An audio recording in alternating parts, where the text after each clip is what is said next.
तो आपने क्या जाना, गुप्त वंश के संस्थापक श्री गुप्त हैं, वास्तविक संस्थापक चंद्रगुप्त प्रथम हैं, अंतिम शासक की बात करें तो गुप्त वंश के जो अंतिम शासक हैं वह हैं आपके विष्णुगुप्त। अब आते हैं कि गुप्त वंश की राजधानी क्या थी। कई बार एग्जाम में प्रश्न पूछा जाता है। तो गुप्त वंश की सामान्यतः हम लोग जो राजधानी जानते हैं वह जानते हैं पाटलिपुत्र के नाम से, लेकिन चंद्रगुप्त द्वितीय के समय में, जिनको हम लोग चंद्रगुप्त द्वितीय विक्रमादित्य के नाम से जानते हैं, गुप्त काल की दो राजधानियां थी।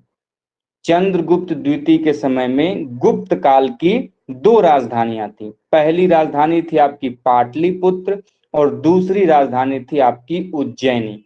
ध्यान रहे, प्रश्न है, महत्वपूर्ण प्रश्न है, इसलिए पूछा जा सकता है कि क्या क्या राजधानी थी चंद्रगुप्त द्वितीय विक्रमादित्य के समय में। तो पहली पाटलिपुत्र, दूसरी उज्जैनी। किसके शासन काल में ये दो राजधानी थी? चंद्रगुप्त द्वितीय विक्रमादित्य की। लेकिन सिंपल सा प्रश्न पूछे कि गुप्त साम्राज्य की या फिर गुप्त वंश की राजधानी क्या थी, तब आप कहेंगे पाटलिपुत्र थी।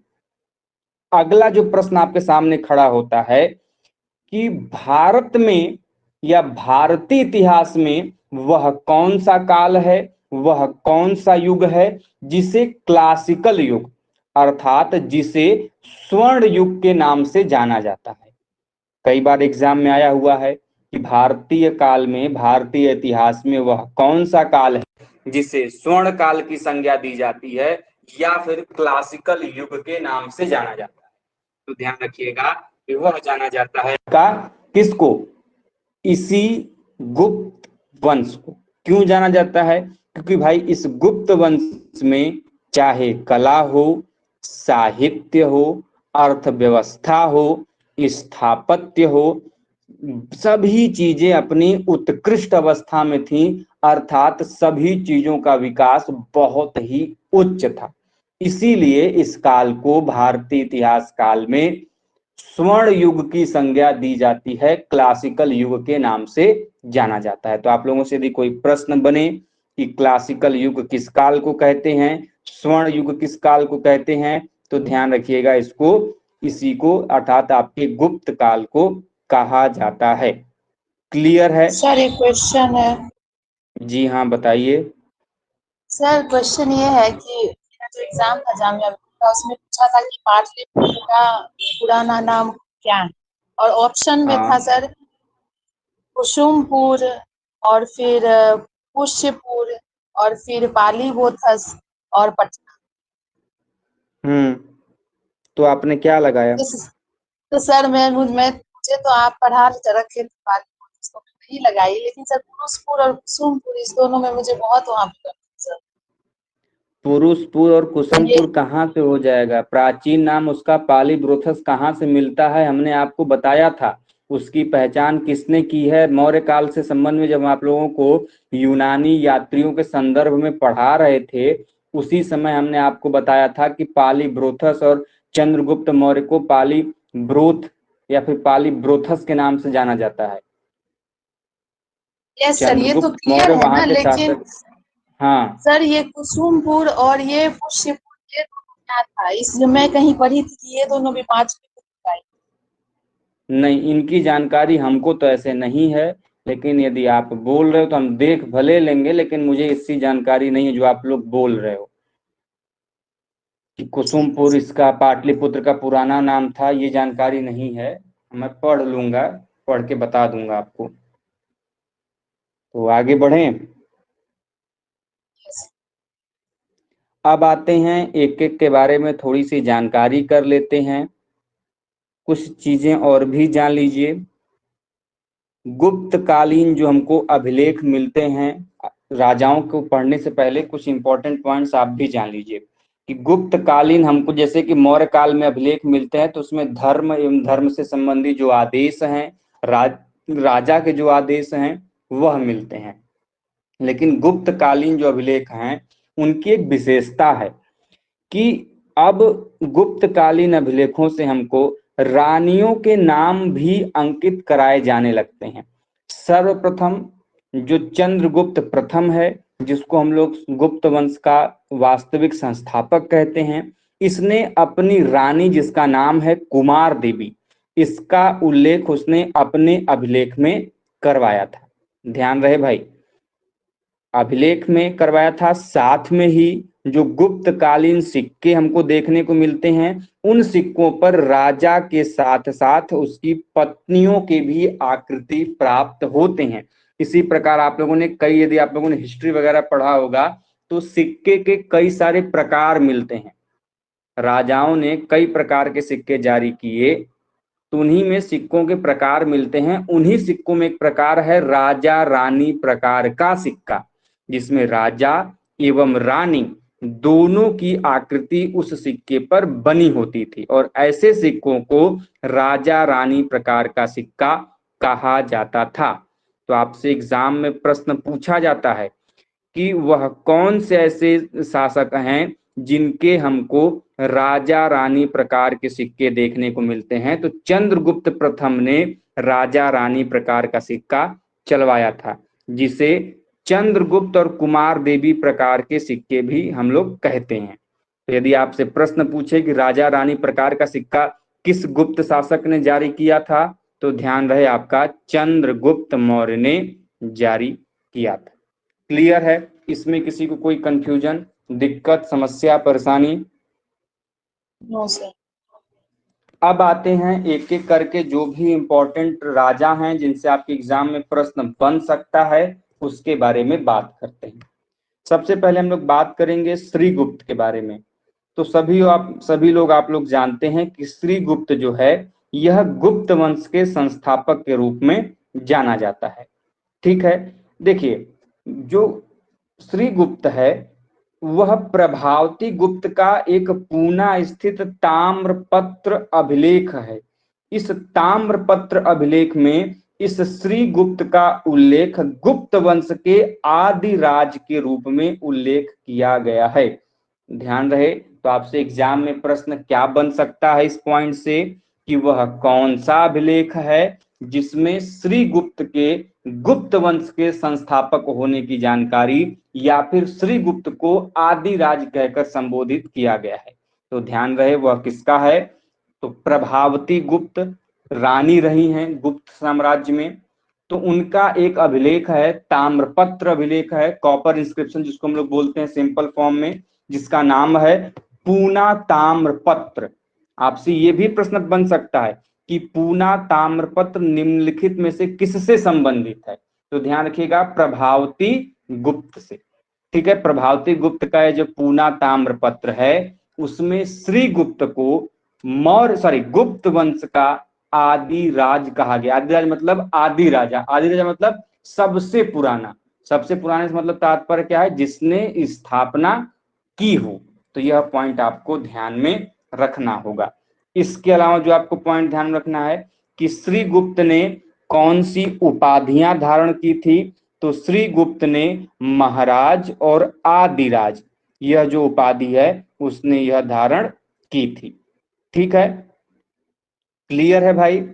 उसके अलावा आते हैं कि भाई इसने श्रीगुप्त ने एक मंदिर के निर्माण के लिए क्या किया था, दान दिया था। 24 गांव दान में दिए थे श्रीगुप्त ने। तो इतना इंपॉर्टेंट नहीं है, फिलहाल इतना जानिए कि श्रीगुप्त जो है यह आपके गुप्त वंश का संस्थापक है। इसके बारे में उल्लेख हमको पूना ताम्रपत्र में, जो कि प्रभावती गुप्ता का है, उसमें उसके आदि राज के रूप में हमको देखने को मिलता है। इसने 24 गांवों को दान दिया था एक मंदिर के निर्माण के लिए।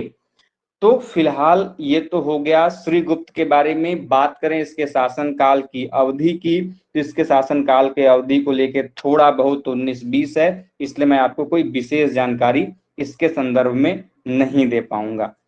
उसके बाद आते हैं हम आपके घटोत्कच गुप्त के। तो इससे तो प्रश्न न, हाँ बोलिए। उपाधि धारण सर बताइए श्रीगुप्त का। महाराज और आदिराज, महाराज और आदिराज इसने उपाधि धारण की थी। वैसे यदि मोटे मोटे तौर पे आप लोग जानना चाहो कि गुप्त काल की वो कालावधि क्या थी उसने, तब आप लोगों को पता है कि गुप्त काल का समय क्या था, कोई बताए? गुप्त काल तीसरी का समय शताब्दी। क्या माना जाता है? हाँ, तीसरी शताब्दी। तीसरी की चौथी? तीसरी। पक्का? सर मैं तो यही पढ़ी। अच्छा, 319 ईस्वी पढ़ा है। वास्तविक संस्थापक कौन माने जाते हैं? चंद्रगुप्त श्री। प्रथम। वास्तविक संस्थापक पूछ रहा हूं, हाँ तो ईस्वी सर ये है, तो ईसा 300। पूर्व नहीं है। और जब हाँ सर तो ये 319 हो गया तो कौन सा शताब्दी हो गया? तीसरी की सर चौथी? चौथी। चौथी हुआ ना। चलिए, अभी मैं पढ़ाऊंगा तो बहुत कुछ चीजें हैं आपको जाननी होंगी। जैसे प्रश्न पूछता है कि भाई गुप्त संवत कब, गुप्त संवत का काल क्या है, समय क्या है, या फिर तिथि क्या है?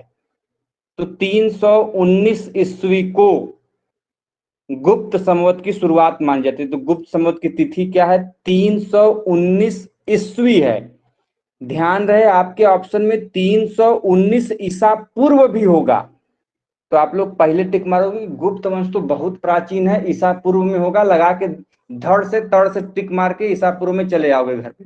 बस बस हमने क्वेश्चन सही करके आया है, लेकिन एक माइन्यूट सा मिस्टेक आपका 1 नंबर ले जाएगा आपसे। तो ध्यान रखिएगा, गुप्त काल ईस्वी में चलता है, न कि ईसा पूर्व में। तो इसके जो भी डेटिंग होगी वो आपकी ईस्वी में होगी। क्लियर है? एडी जिसको हम लोग बोलते हैं, एनो डोमिनी। Yes sir. ठीक है। अब दूसरा प्रश्न ये भी पूछ सकता है कि इस गुप्त जो आपका वंश का जो ये गुप्त संवत है जो कि 319 ईस्वी है, इसे चलाया किसने? प्रश्न ये भी बन सकता है। तो ध्यान रहे, गुप्त संवत का यह जो तिथि है, गुप्त संवत है जो 300 ईस्वी है, 319 ईस्वी है, इसे गुप्त वंश के प्रथम वास्तविक संस्थापक जो चंद्रगुप्त प्रथम है उन्होंने चलाया था। खैर, हम लोग बात करने वाले थे घटोत्कच गुप्त के बारे में। तो सबसे पहले श्रीगुप्त, श्रीगुप्त के बाद घटोत्कच गुप्त। ठीक है। तो लगभग 280 ईस्वी में श्रीगुप्त ने घटोत्कच को अपना अधिकारी, सॉरी उत्तराधिकारी बनाया था, और इस घटोत्कच ने भी महाराज की उपाधि धारण की थी। ठीक है।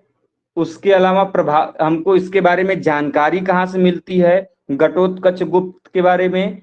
तो प्रभावती गुप्त का अभी हमने बताया ना कि पूना ताम्रपत्र, वहां से भी जानकारी मिलती है।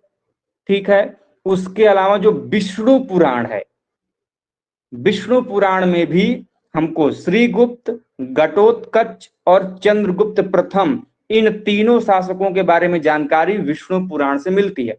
तो आपने क्या समझा? आपका यहाँ पर एक प्रश्न बन गया कि वह कौन सा पुराण है जो कि आपके गुप्त वंश से संबंधित है।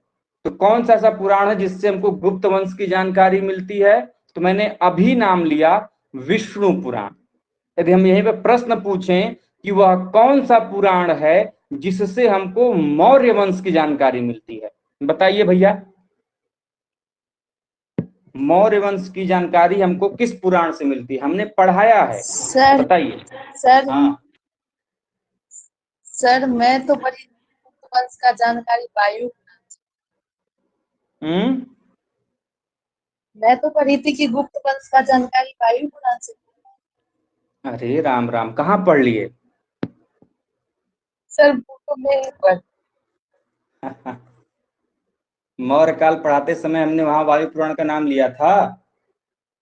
सर मौर्य काल का नहीं, मैं बता रही हूँ मैं पढ़ी हूँ कि गुप्त वंश का अच्छा, जो आप पढ़े हैं, हम अपनी बात पूछ रहे हैं कि मौर्य काल में जब हम आपको सोर्स पढ़ा रहे थे तो उसमें हमने विष्णु पुराण का नाम लिया था कि नहीं लिया था? बस हम आपसे ये पूछ रहे हैं, आप लोगों से। लिया था सर। तो बता काहे नहीं रहे जब लिया था? तो प्रश्न तो पूछे हैं ना। ई याद है कि लिए थे, लेकिन ई नहीं याद है कि कौन सा अभिलेख था ना, कौन सा पुराण था। क्योंकि आप लोगों के मैचिंग में आता है मेरे भाई, काहे गड़बड़ कर रहे हो।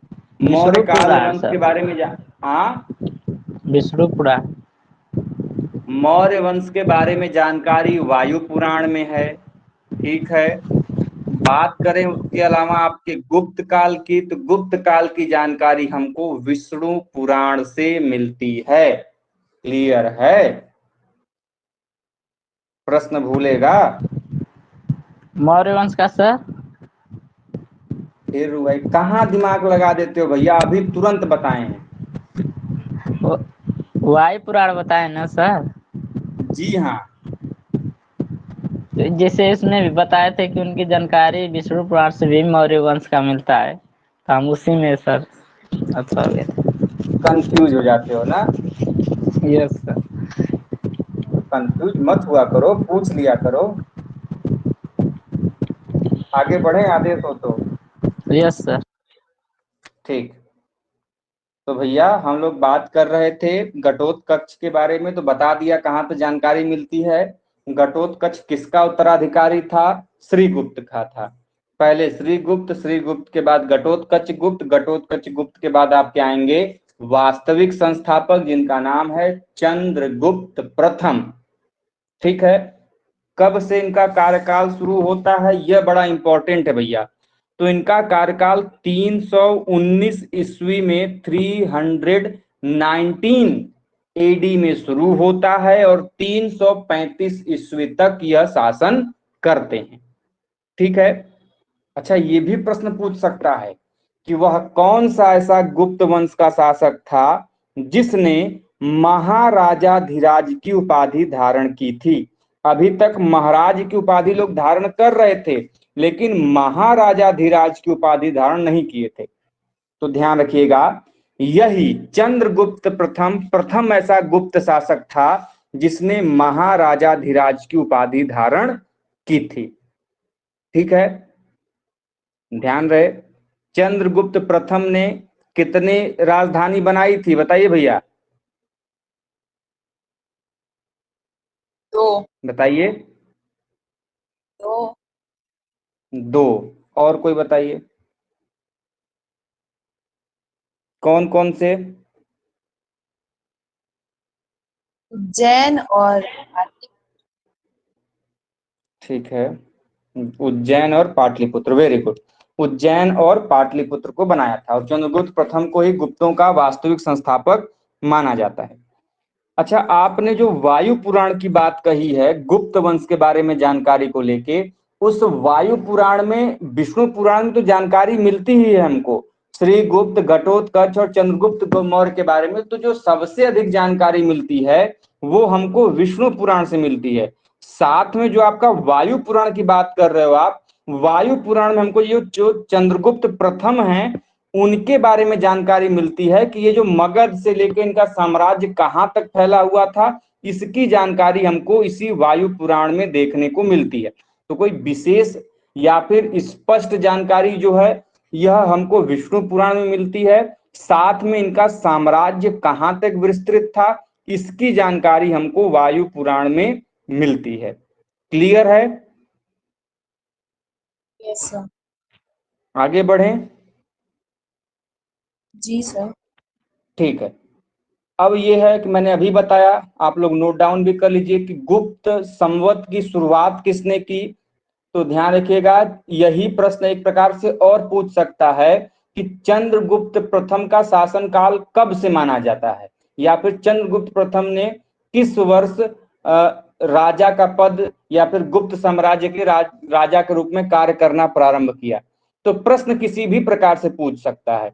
तो गुप्त संवत की चाहे शुरुआत पूछे, चाहे चंद्रगुप्त प्रथम का कार्यकाल पूछे, तो 319 ईसा में इसकी शुरुआत होती है। वहीं पर बात करें हम कि इसको शुरुआत किसने किया, तो इस गुप्त संवत की शुरुआत किया था आपके चंद्रगुप्त मौर्य ने, सॉरी चंद्रगुप्त प्रथम ने, मौर्य ने। क्लियर है? Yes sir. अब देखिए भाई, ये जो गुप्त संवत 319 ईस्वी और चंद्रगुप्त प्रथम है, आखिर कहीं तो इसकी जानकारी मिली होगी, वह कौन सा ऐसा अभिलेख होगा या फिर कौन सी ऐसी पुस्तक होगी कि जिसमें हमको इसकी जानकारी मिलती है।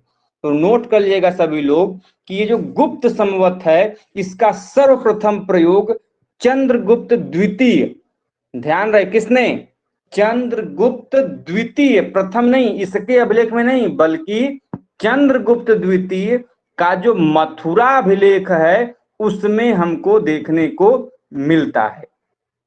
तो यदि आपसे प्रश्न आए कि गुप्त संवत का प्रथम उल्लेख किस जगह मिलता है, तो वह मिलता है मथुरा अभिलेख में। किसके अभिलेख में, तो चंद्रगुप्त द्वितीय के मथुरा अभिलेख में देखने को मिलता है। बात क्लियर है, कोई कंफ्यूजन तो नहीं है? बताइए भाई। ठीक है। अच्छा ये बताइए भाई, आपसे एग्जाम में प्रश्न पूछा जाता है कि चंद्रगुप्त प्रथम की पत्नी का नाम क्या था, रानी का नाम क्या था? कुमार देवी। कुमार देवी, वेरी गुड। चंद्रगुप्त प्रथम की पत्नी का नाम कुमार देवी था और इसीलिए उन्होंने, पत्नी से इनको बहुत प्रेम था तो इन्होंने एक सिक्का जारी किया था। अभी हमने कुछ देर पहले ही बताया, उस सिक्के का नाम क्या था?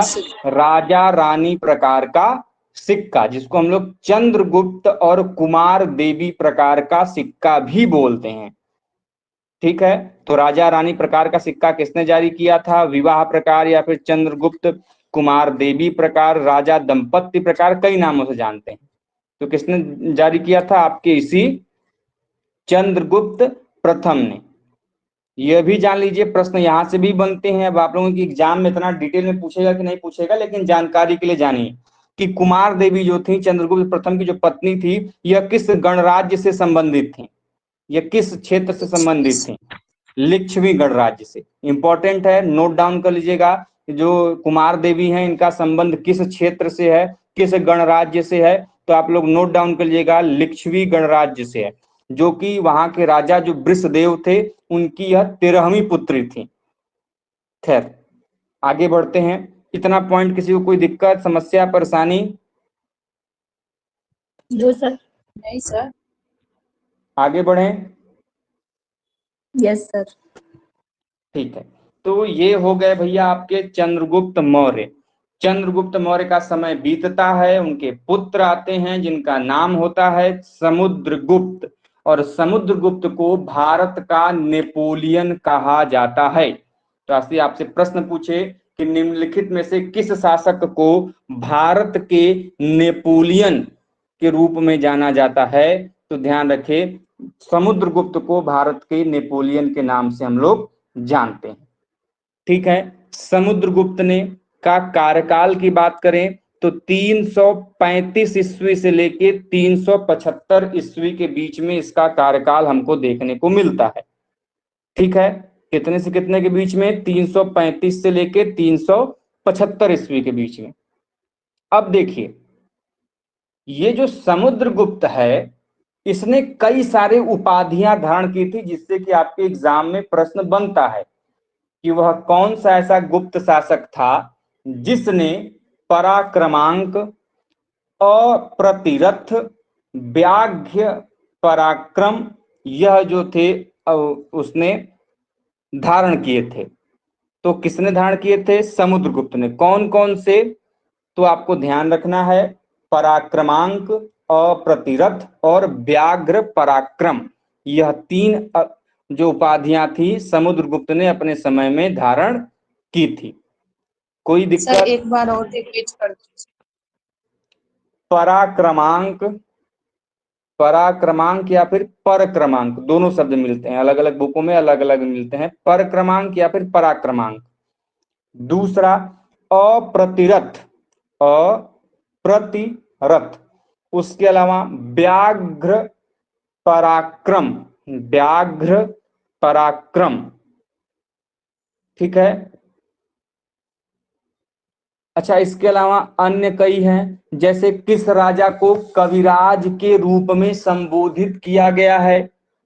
किस राजा को कवियों का सम्राट कहकर संबोधित किया गया? वह कौन सा ऐसा शासक है जो कि कवियों के सम्राट के रूप में जाना जाता है? तो ध्यान रखिएगा, वह जाना जाता है आपका इसी समुद्रगुप्त को। इसके अलावा समुद्रगुप्त का जो प्रयाग प्रशस्ति है, आप सभी लोग जानते होंगे कि प्रयाग प्रशस्ति किसका है? समुद्रगुप्त का है। तो समुद्रगुप्त के इस प्रयाग प्रशस्ति में समुद्रगुप्त ने अपने लिए एक शब्द प्रयोग करवाया है जिसका नाम है लिच्छवी दौहित्र। लिच्छवी दौहित्र, दौहित्र का मतलब होता है संतान, पुत्र। लिच्छवी मतलब लिच्छवी कुल का ये संतान है, लिच्छवी कुल से यह संबंधित पुत्र है। ठीक है, क्योंकि उसकी माता क्या थी? कुमार देवी कहाँ की थी? बताइए। लिच्छवी की थी, इसीलिए लिच्छवी दौहित्र कहा गया। तो आपसे प्रश्न पूछे कि लिच्छवी दौहित्रस्य या फिर लिच्छवी दौहित्र जो है यह किसके लिए शब्द प्रयोग में किया जाता है? तो समुद्रगुप्त के लिए। साथ में उसने अपने लिए परम भट्टारक की भी उपाधि धारण की थी। ठीक है, परम भट्टारक लिख लीजिएगा भाई, ये सभी प्रश्न आपके एग्जाम में आते हैं इसीलिए बता रहा हूं। आगे बढ़ें। Yes sir. ठीक है, देखिए भाई, इसके अलावा आपको जो प्रमुख अभिलेख हैं इसके जानने चाहिए। समुद्रगुप्त के जो अभिलेख है, सबसे पहला अभिलेख है एरण अभिलेख। समुद्रगुप्त का एरण अभिलेख, यह कहां से मिला है? यह आपके मध्य प्रदेश से मिला है। ठीक है, पहला। दूसरा सबसे जो ज्यादा इंपॉर्टेंट है वह है प्रयाग प्रशस्ति। आप सभी लोगों ने प्रयाग प्रशस्ति का नाम सुना होगा और आप सभी लोग जानते होंगे कि प्रयाग प्रशस्ति किसका है। तो प्रयाग प्रशस्ति आपके समुद्रगुप्त का है। ठीक है, वहीं पर बात करें कि यह प्रयाग प्रशस्ति संबंधित कौन कौन से प्रश्न पूछे जा सकते हैं, तो हमने आपको पहले ही बताया था जब मौर्य काल में पढ़ा रहे थे, तो जब अशोक के बारे में पढ़ा रहे थे तभी बताया था कि सबसे पहले यह जो प्रयाग प्रशस्ति है मौर्य काल में इसको इलाहाबाद स्तंभ लेख के नाम से जाना जाता था, क्योंकि इस पे राजा अशोक ने अपना अभिलेख खुदवाया था। बाद में इसी इलाहाबाद स्तंभ लेख पर समुद्रगुप्त ने अपना अभिलेख खुदवाया, जिसे बाद में जाना गया प्रयाग प्रशस्ति के रूप में। ठीक है, और इसी प्रयाग प्रशस्ति पर पहले अशोक ने, फिर समुद्रगुप्त ने और बाद में मुगल शासक जिसका नाम है जहांगीर, उसने भी इस पे क्या किया है? अपने लेखों को खुदवाया है। तो आपसे प्रश्न पूछा जाता है एग्जाम में कि प्रयाग प्रशस्ति पर किन शासकों के अभिलेख हमको देखने को मिलते हैं? तो ध्यान रहे, आपके अशोक के, समुद्रगुप्त के और आपके जहांगीर के अभिलेख हमको यहां पर देखने को मिलते हैं। अब बात करें कि भैया ये जो अभिलेख है यह मूलतः कहां पर स्थित था? तो यह मूलतः कौशाम्बी में था।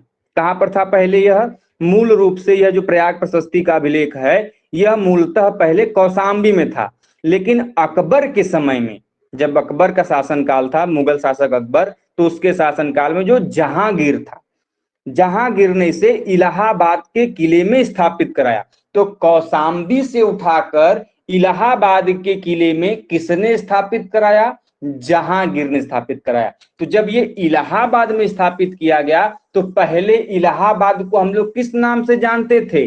प्रयाग के नाम से जानते थे। तो प्रयाग प्रशस्ति कह लीजिए या फिर इसको इलाहाबाद स्तंभ लेख कह लीजिए, दोनों नाम से यह जाना जाता है। इसके अलावा बात करें कि यह लिपि, यह जो अभिलेख है किस लिपि में लिखी गई है? तो ध्यान रहे, यह जो अभिलेख है ब्राह्मी लिपि में लिखी गई है। सबसे प्राचीन लिपि कौन सी है यह भी प्रश्न जान लीजिए। तो सबसे प्राचीन लिपि मानी जाती है ब्राह्मी लिपि। अशोक के अभिलेख सबसे ज्यादा किस लिपि में लिखे गए हैं? तो वह लिखे गए हैं ब्राह्मी लिपि में। तो बात थोड़ी सी अशोक की आ गई है तो एक चर्चा और हो जाए। बताइए आप लोग कि अशोक के अभिलेखों में कुल कितनी लिपियां हमको देखने को मिलती हैं? नाम बताइए भाई। 4। नाम, संख्या नहीं पूछे हैं। ब्राह्मी, ख्रोष्टी, अरामाइक, यूनानी। Very good. यूनानी को क्या बोलते हैं बताइएगा, कल पढ़े। इसके अलावा बात करें कि प्रयाग प्रशस्ति की भाषा क्या है। लिपि और भाषा में अंतर हमने आपको पढ़ा दिया है। वो चीज जो हम लिखते हैं कॉपी में, जिस प्रकार से किसी अक्षर को लिखते हैं उसकी जो बनावट होती है, लिखने का जो तरीका होता है, वह लिपि होता है। हम बोल रहे हैं, आप सुन के समझ पा रहे हैं, तो ये भाषा है। हम हिंदी में बोल रहे हैं, आप सुन पा रहे हैं। अभी हम उर्दू में बोलेंगे तो ये कौन समझ पाएगा? उर्दू वाले लोग ही समझ पाएंगे। तो ये जो बोलने का तरीका है ये भाषा है, जो ये लिखने का तरीका है यह क्या है? लिपि है। तो प्रयाग प्रशस्ति जो लिखा गया है वह लिखा गया है ब्राह्मी लिपि में, और यदि जो हम उसको पढ़ते हैं उसको वह भाषा है हमारी संस्कृत। क्लियर है? Yes sir. इसके अलावा इसको लिखा किसने? सबसे ज्यादा इंपॉर्टेंट जो आपके एग्जाम में पूछा जाता है कि प्रयाग प्रशस्ति की रचना किसने किया था? बताइए भाई।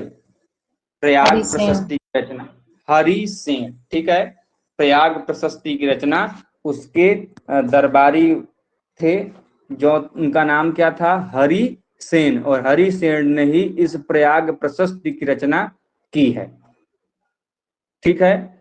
एक प्रश्न और पूछता है कि किस गुप्त काल के या फिर समुद्रगुप्त के किस अभिलेख में समुद्रगुप्त के आर्यावर्त के विजय या फिर 12 राज्यों के ऊपर जो उसने विजय किया था, दक्षिण के 12 राज्य के ऊपर उसने विजय किया था ना, याद होगा? Yes sir. दक्षिणवर्ती राज्य को, जो 12 राज्य थे उसको समुद्रगुप्त ने जीत लिया था, तो जिसको दक्षिणावर्त बोलते हैं। दक्षिणावर्त एवं आर्यावर्त का युद्ध। तो दक्षिणावर्त का युद्ध किसने किया था? समुद्रगुप्त ने किया था। आर्यावर्त का युद्ध किसने किया था? समुद्रगुप्त ने किया था। तो इन युद्धों का वर्णन हमको कहां पे देखने को मिलता है?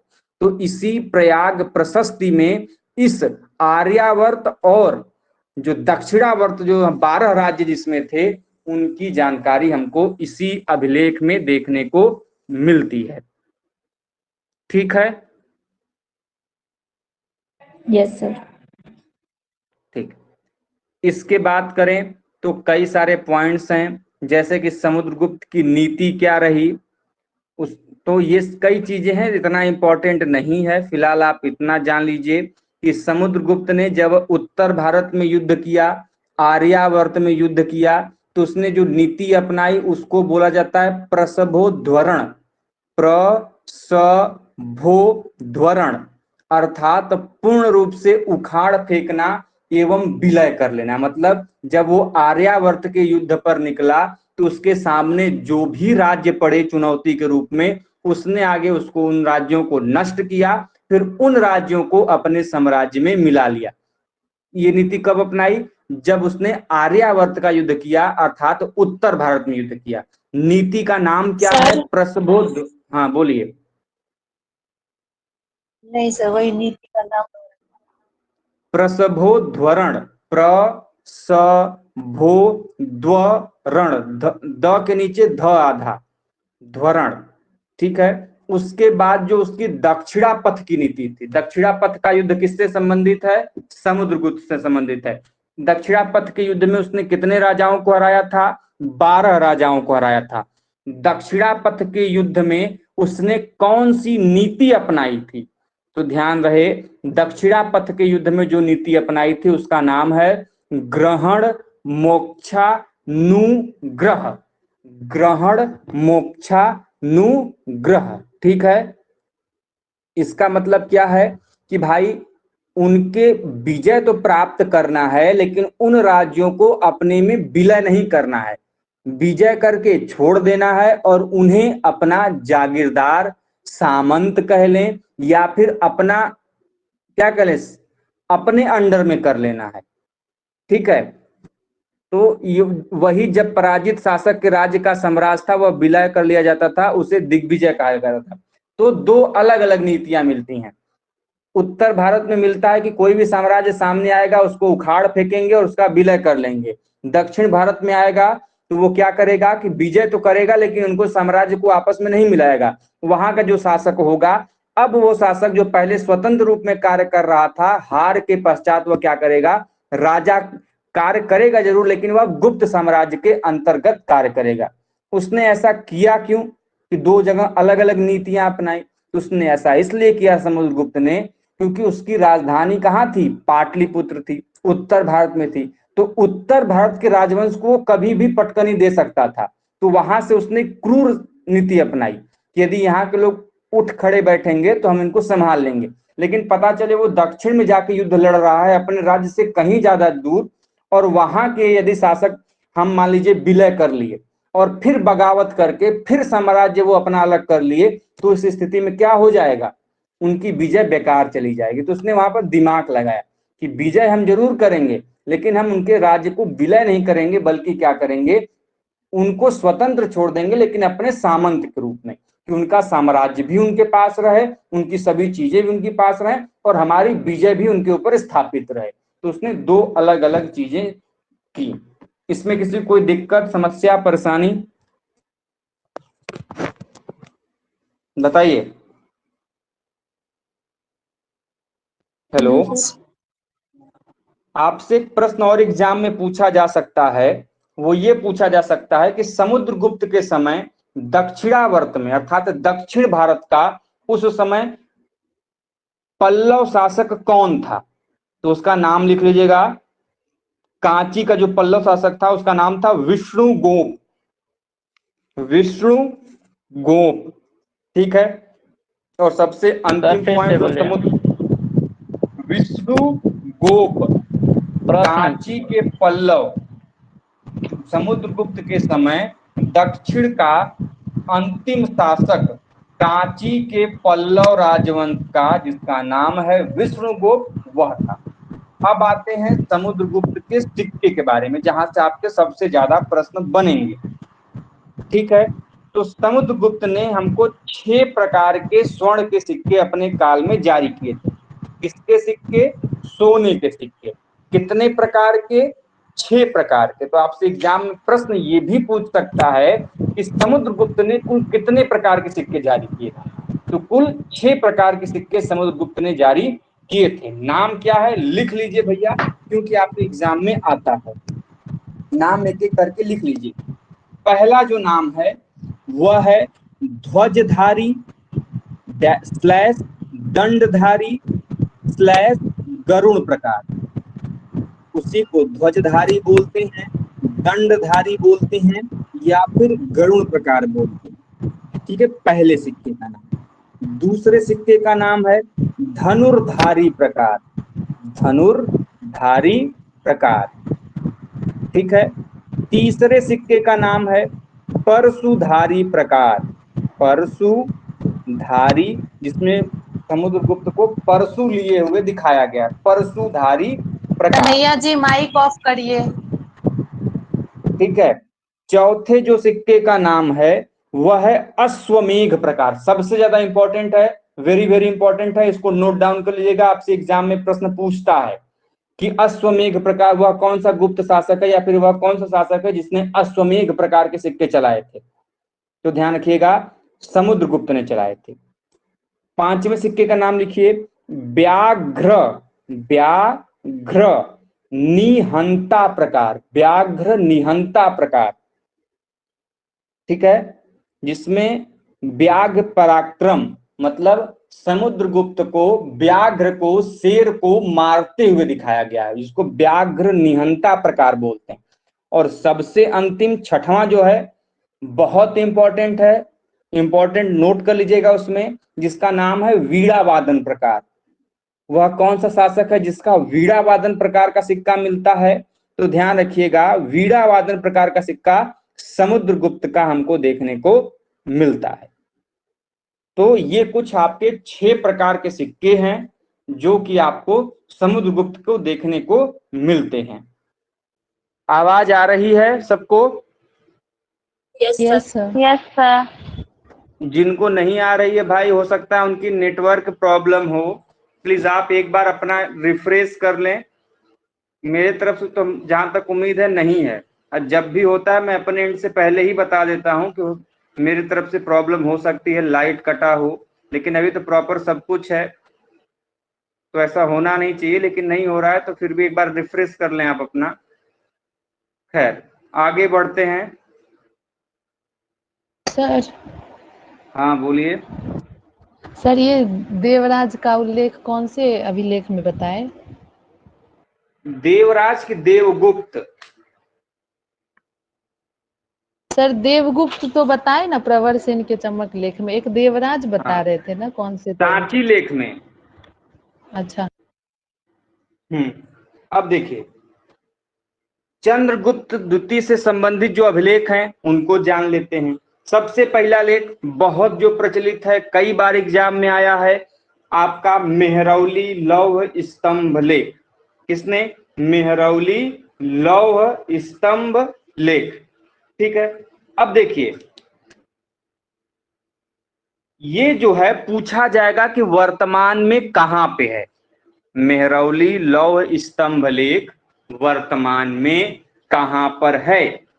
तो ये दिल्ली का जो मेहरौली क्षेत्र है, जो कुतुब मीनार के पास में ही पड़ता है, वहीं पर चंद्रगुप्त द्वितीय का यह जो मेहरौली लौह स्तंभ लेख है वह क्या है? स्थापित है। लेकिन ध्यान रहे, मूल रूप से यह मेहरौली स्तंभ लेख यहां पर नहीं था।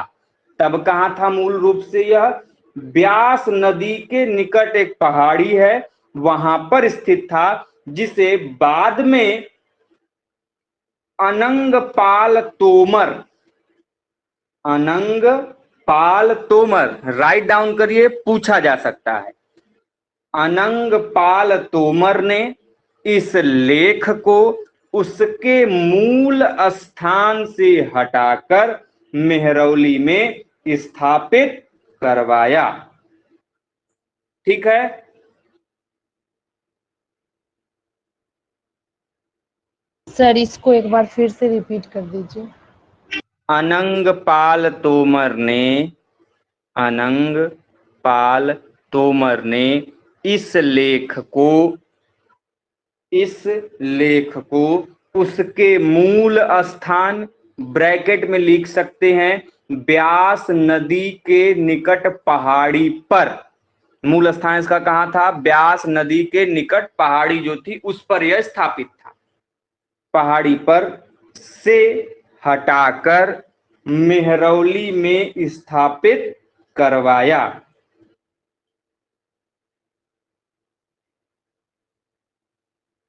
ठीक है, क्लियर है। इसके अलावा कौन कौन सा अभिलेख मिलता है? तो इसका मथुरा लेख मिलता है, मथुरा अभिलेख मिलता है। ठीक है, यह चंद्रगुप्त द्वितीय का पहला अभिलेख माना जाता है। ठीक है, चंद्रगुप्त द्वितीय के पहले अभिलेख का नाम क्या है? मथुरा लेख है। दूसरा इसका अभिलेख है उदयगिरी गुहा लेख, उदयगिरी गुहा लेख। ठीक है, अन्य जो तीसरा अभिलेख है वह है सांची लेख। सांची लेख जिसमें हमने अभी बताया ना, जिसमें उसने देवराज की उपाधि धारण की है, उसका वर्णन हमको इसी सांची लेख में मिलता है। इसके अलावा अच्छा एक पॉइंट नोट और कर लीजिएगा मेहरौली वाले में, कि मेहरौली लेख से ही हमको पता चलता है कि चंद्रगुप्त ने विष्णु की आराधना हेतु, किसका पुजारी था? विष्णु का था। उसने विष्णु पद नामक पर्वत पर विष्णु ध्वज की स्थापना करवाई थी। तो यदि आपसे प्रश्न पूछे कि चंद्रगुप्त द्वितीय अर्थात चंद्र नामक शासक ने विष्णु पद पर ध्वज की स्थापना कहां पर करवाई थी? तो ध्यान रखिएगा, विष्णु पद नामक पर्वत पर। किसने करवाई थी? चंद्रगुप्त द्वितीय ने करवाई थी। इसके अलावा कौन कौन से लेख हैं? इसके अलावा एक गढ़वा लेख है। ठीक है, इसमें उसकी उपाधियां जो मिलती हैं हमको, परम भागवत और महाराजा धीराज हमको देखने को मिलती हैं। तो ये थे उसके कुछ अभिलेख। ठीक है, इसके अलावा क्या जानना चाहिए आपको? कि इसने चंद्रगुप्त द्वितीय ने वैवाहिक संबंध से अपने साम्राज्य के विस्तार को बढ़ाने की कोशिश की। तो इसने 3 राजवंशों में वैवाहिक संबंध स्थापित किए। लिखते जाइएगा एक एक पॉइंट। पहला है नागवंश। नागवंश, अच्छा इसमें क्या किया इसने? ये जो नागवंश है इसमें चंद्रगुप्त द्वितीय ने जो नागवंश की राजकुमारी थी जिनका नाम था कुबेर नागा, नागवंश की राजकुमारी जिनका नाम क्या था? कुबेर नागा, उनसे इन्होंने विवाह किया। और इसी कुबेर नागा से उनकी पत्नी जब कुबेर नागा बनी चंद्रगुप्त द्वितीय की, तो चंद्रगुप्त द्वितीय को एक पुत्री की प्राप्ति हुई जिनका नाम है प्रभावती गुप्ता। प्रभावती गुप्ता, हमने कुछ दिन कल ही प्रभावती गुप्ता के एक अभिलेख का नाम बताया था। नाम बताइए उस अभिलेख का। आप लोग नोट्स बनाए होंगे ना, बोलते हैं कि नोट्स बनाते हैं। बताइए भाई, नाम बताइए। प्रभावती गुप्ता के अभिलेख का नाम बताइए। हाँ सर, पूना ताम्रपत्र अभिलेख। पूना ताम्रपत्र अभिलेख, वेरी गुड भैया। ऐसे ऐसे काम मत गड़बड़ाओ, बाकी लोग भी याद करो। पूना ताम्रपत्र अभिलेख में प्रभावती गुप्ता के बारे में वर्णन मिलता है और उसी ताम्रपत्र में यह कहा गया है कि उसने अपनी माता को नागकुल में उत्पन्न बताया है। ठीक है, तो फिलहाल आप इतना जानिए, नागवंश में नागवंश की राजकुमारी कुबेर नागा से चंद्रगुप्त द्वितीय ने विवाह किया और इन दोनों के विवाह के पश्चात एक पुत्री की प्राप्ति हुई जिनका नाम था प्रभावती गुप्ता। और प्रभावती गुप्ता के जो अभिलेख की जानकारी हमको मिलती है उसका नाम है पूना ताम्रपत्र। क्लियर है? Yes sir. अगला जो इसने राजवंश में विवाह किया वह है वाकाटक वंश। वाकाटक वंश, आप लोगों ने नाम सुना होगा। वाकाटक ब्राह्मण थे और ये मध्य भारत में शासन करते थे। जो वाकाटक थे ये ब्राह्मण थे और आपके मध्य भारत में शासन करते थे। तो अब भाई समुद्रगुप्त को, सॉरी चंद्रगुप्त द्वितीय को मध्य भारत में अपना शासन स्थापित करना है तो वाकाटकों का समर्थन इनको प्राप्त होना चाहिए, सहयोग इनको प्राप्त होना चाहिए। इसीलिए चंद्रगुप्त द्वितीय ने अपनी पुत्री, अभी बताए हैं उनकी पुत्री का नाम क्या है? प्रभावती गुप्ता है। तो अपनी पुत्री प्रभावती गुप्ता का विवाह वाकाटक नरेश जिनका नाम है रुद्रसेन द्वितीय से किया। तो पेयर बना लीजिए, प्रभावती गुप्ता वेट्स कैसा होता है, जिसे बनता है शादी का कार्ड, बना लीजिए। प्रभावती गुप्ता का विवाह वाकाटक नरेश रुद्रसेन द्वितीय से किया गया। लेकिन ट्विस्ट देखिए, विवाह हो गया, संपन्न हो गया, लेकिन विवाह के कुछ दिन बाद ही रुद्रसेन महोदय जो थे वो निकल लिए, टाटा बाय बाय करके स्वर्ग को सिधार गए। मतलब कुछ समय बाद ही रुद्रसेन द्वितीय की क्या हो गई? मृत्यु हो गई। तब जब मृत्यु हो गई तो अब इनका पुत्र था रुद्रसेन द्वितीय और प्रभावती गुप्ता का पुत्र था, लेकिन वो पुत्र क्या था? नाबालिग था। तो भैया इस परिस्थिति में वहां का शासक का पद खाली हो गया। तो उस समय प्रभावती गुप्ता ही सर उस वाकाटक राजवंश की वास्तविक शासक बनी। हाँ बोलिए। सर, उनके पुत्र का नाम क्या बताया है? पुत्र का नाम नहीं बताए हैं हम। अच्छा, हमको भी नाम नहीं पता है, हमने नहीं बताया। यदि आपने सुना है तो बताइए हमको। नहीं सुना नहीं है सर, जैसे ही आप पुत्र बोले ना तो वैसे ही मन में चलने लगा आप सर नाम भी बताएंगे।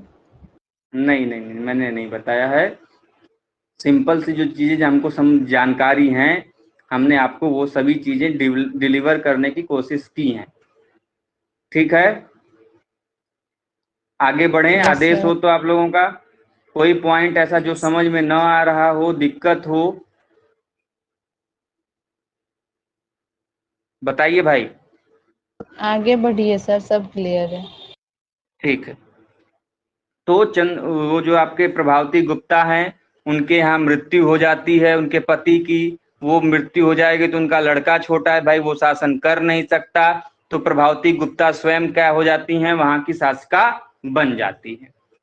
इसके अलावा जो कदम्ब वंश में फिर क्या किया, तीसरा जो राजवंश जहां पे चंद्रगुप्त द्वितीय ने विवाह का अपना किया जुगाड़, तो वो है तालगुंड अभिलेख से हमको ये जानकारी मिलती है। कौन सा अभिलेख?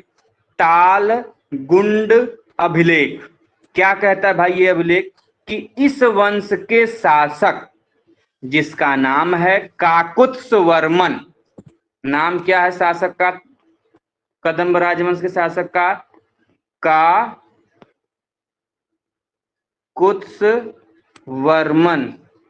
व्हाइट बोर्ड पे दिखाई दे रहा है ना?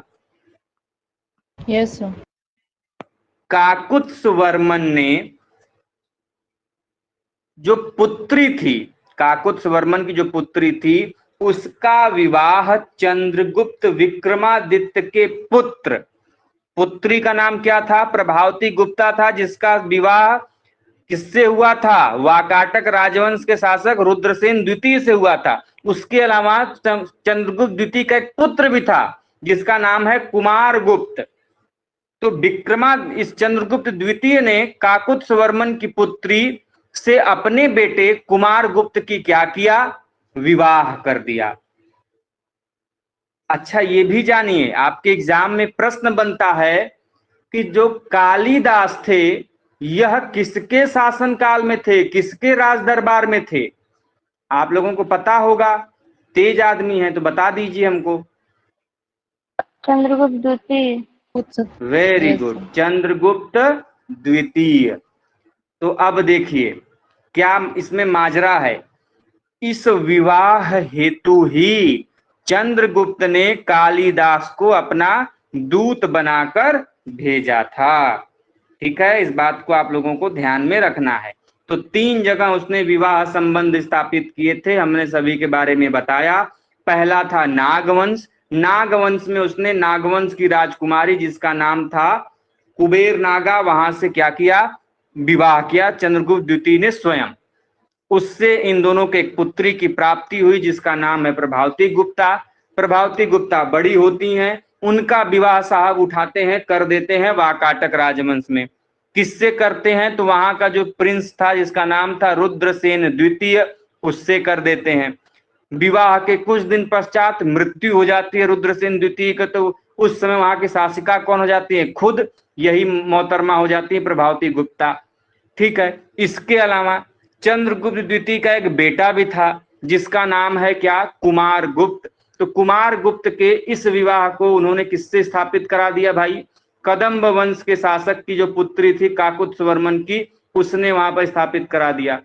तो ये सभी तीनों जगहों का आपको ध्यान में रखना है, क्योंकि आपके एग्जाम में प्रश्न बनेगा कि चंद्रगुप्त द्वितीय ने निम्नलिखित में से किस राजवंशों में वैवाहिक संबंध स्थापित किए थे? तो आपको ध्यान में होना चाहिए। क्लियर है? किसी को कोई दिक्कत, समस्या, परेशानी है तो बताइए, नहीं तो हम आगे बढ़े। बताइए भाई, आगे बढ़ें? आगे बढ़िए सर। अब आते हैं शक विजय के ऊपर। शकों को ध्वस्त करने का, नष्ट करने का पहला प्रयास किसके शासनकाल में हुआ था? समुद्रगुप्त के शासनकाल में हुआ था। लेकिन बिना शक शासक को पूरी तरीके से पराजित करने का जो अधिकार जाता है, भारत में से शकों को उखाड़ फेंकने का जो बात जाता है, वह किसके संदर्भ में जाता है? इन्हीं चंद्रगुप्त द्वितीय के संदर्भ में जाता है। ठीक है, इस चीज को आप लोग ध्यान में रखेंगे। इसीलिए क्योंकि चंद्रगुप्त द्वितीय ने भारत में शकों को पूर्ण रूप से पराजित किया, उन्हें खदेड़ के बाहर किया, इसीलिए चंद्रगुप्त मौर्य को शकारी की उपाधि दी जाती है। ठीक है, एक प्रश्न और जान लीजिए पॉइंट, कि चंद्रगुप्त द्वितीय ऐसा पहला शासक था गुप्त वंश का जिसने गुजरात जीता था। गुजरात राज्य जल्दी नहीं जीता था किसी शासक ने, लेकिन यह पहला ऐसा शासक था जिसने गुजरात को अपने जीता था। ठीक है, अब आते हैं कि चंद्रगुप्त द्वितीय ने कुल 8 प्रकार के स्वर्ण सिक्के जारी किए थे, जिनसे आपके एग्जाम में प्रश्न बनते हैं कि चंद्रगुप्त द्वितीय ने कितने प्रकार के सिक्के जारी किए थे, और कुछ एक प्रकार जो है आपके एग्जाम में कई बार पूछ लिए जाते हैं, तो भैया उसको जान ले। नाम क्या क्या है लिख लीजिएगा, कहानी न सुनिएगा, लिख लीजिएगा उसको, ठीक है। तो सुनिए, पहला जो है धनुर्धारी प्रकार, यह सबसे ज्यादा इंपॉर्टेंट है, कई बार एग्जाम में आया है कि धनुर्धारी प्रकार किसका है। तो धनुर्धारी प्रकार है आपका चंद्रगुप्त द्वितीय का। इसमें क्या है कि इसमें राजा को धनुष बाण लिए हुए दिखाया गया, इसीलिए इस सिक्के को धनुर्धारी प्रकार बोलते हैं। दूसरा जो सिक्का है वह है सिंह निहंता, मतलब इसमें राजा को सिंह को अर्थात शेर को मारते हुए दिखाया गया है, तो दूसरा सिक्का है सिंह निहंता प्रकार का। तीसरे सिक्के का नाम है अश्वरोही। अश्वरोही, अच्छा इसका मतलब क्या है कि इसमें राजा को घोड़े पर सवार दिखाया गया, किसको? राजा को, इसीलिए इस सिक्के को अश्वरोही प्रकार कहा गया है। इसके अलावा छत्रधारी प्रकार, छत्रधारी प्रकार में क्या है कि राजा यज्ञ में आहुति डाल रहा है और उसके पीछे एक व्यक्ति राज छत्र धारण किए हुए स्थापित है, इसीलिए इस सिक्के को छत्रधारी प्रकार भी कहते हैं। इसके अलावा पर्यंक प्रकार, पर्यंक प्रकार, जो ये पर्यंक प्रकार है इसमें एक मुद्रा लेख मिलता है, आपके एग्जाम के लिए इंपॉर्टेंट है। क्या मिलता है? परम भागवत महाराजाधिराज श्री चंद्रगुप्त, परम भागवत महाराजाधिराज श्री चंद्रगुप्त, इस पर्यंक प्रकार में मिलता है लेख। इसके अलावा कौन सा है भाई सिक्का? ध्वजधारी प्रकार, ध्वजधारी प्रकार। इसके अलावा बहुत इंपॉर्टेंट है, नोट कर लीजिए, चक्र विक्रम प्रकार, चक्र विक्रम प्रकार इंपॉर्टेंट है, कई बार एग्जाम में आया कि चक्र विक्रम प्रकार के सिक्के किस शासक ने चलवाए थे, तो ध्यान रहे इन्हीं महोदय ने चलवाए थे, ठीक है। इसके अलावा एक बचा लास्ट का, पर्यंक स्थित राजा रानी प्रकार, राजा रानी प्रकार।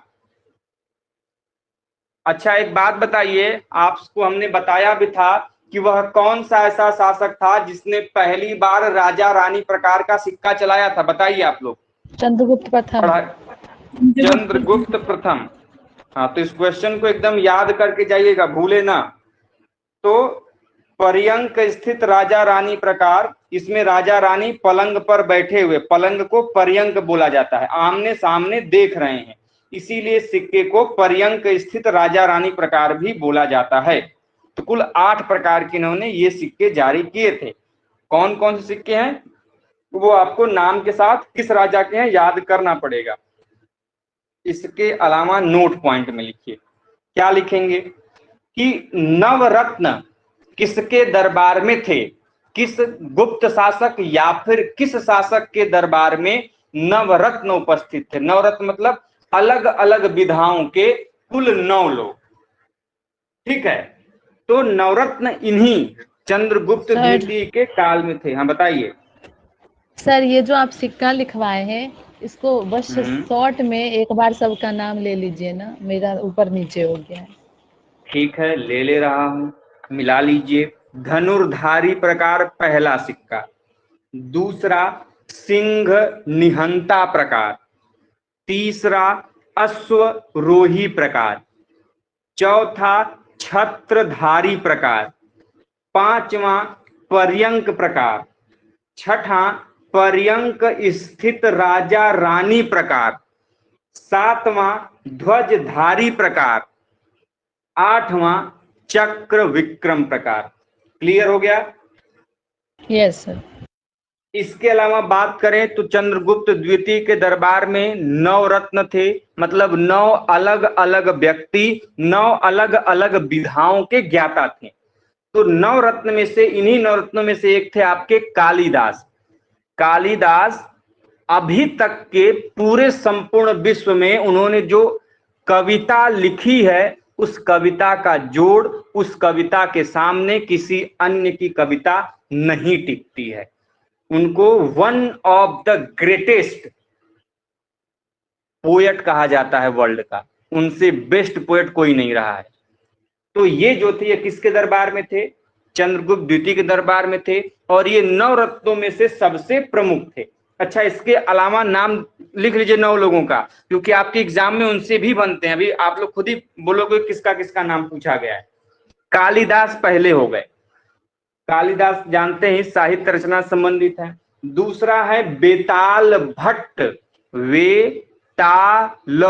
वेताल भट्ट, यह जादूगर थे बहुत बड़े। इसके अलावा घटक पर कह सकते हैं, मैं लिख दे रहा हूं इसको।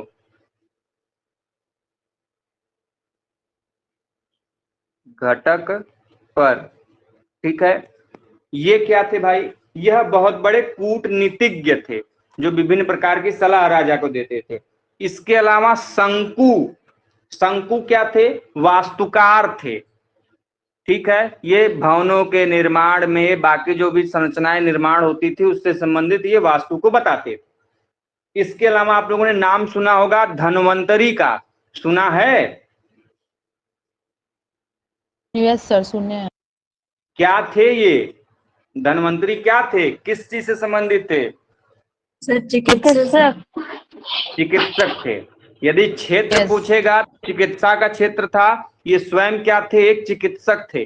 तो प्रश्न यदि आपसे पूछता है कि धन्वंतरी किस शासक के दरबार में थे, तो आपको ध्यान रखना होगा चंद्रगुप्त द्वितीय के दरबार में थे। इसके अलावा अमर सिंह, अमर कोश की रचना की है। आपके एग्जाम में प्रश्न पूछा जाता है कि अमर कोश के रचनाकार कौन? अमर सिंह। अमर कोश फेमस क्यों है? कि अमर कोश में ही पुराणों के 5 विषय का वर्णन है। हमने जब वेद पुराण पढ़ा रहे थे तो उसमें बताया था कि पुराणों के 5 विषय हैं। किसी एक आप में से कोई एक बताइए उन 5 विषय का नाम तो हमको। पुराणों के कुल 5 विषय हैं, हमने आपको नाम बताया है। नाम बताइए कोई एक हमको। नोट किया होगा आप लोगों ने ना, तो उसमें होगा नोट्स में, खोज के दिखाइए, जल्दी बताइए।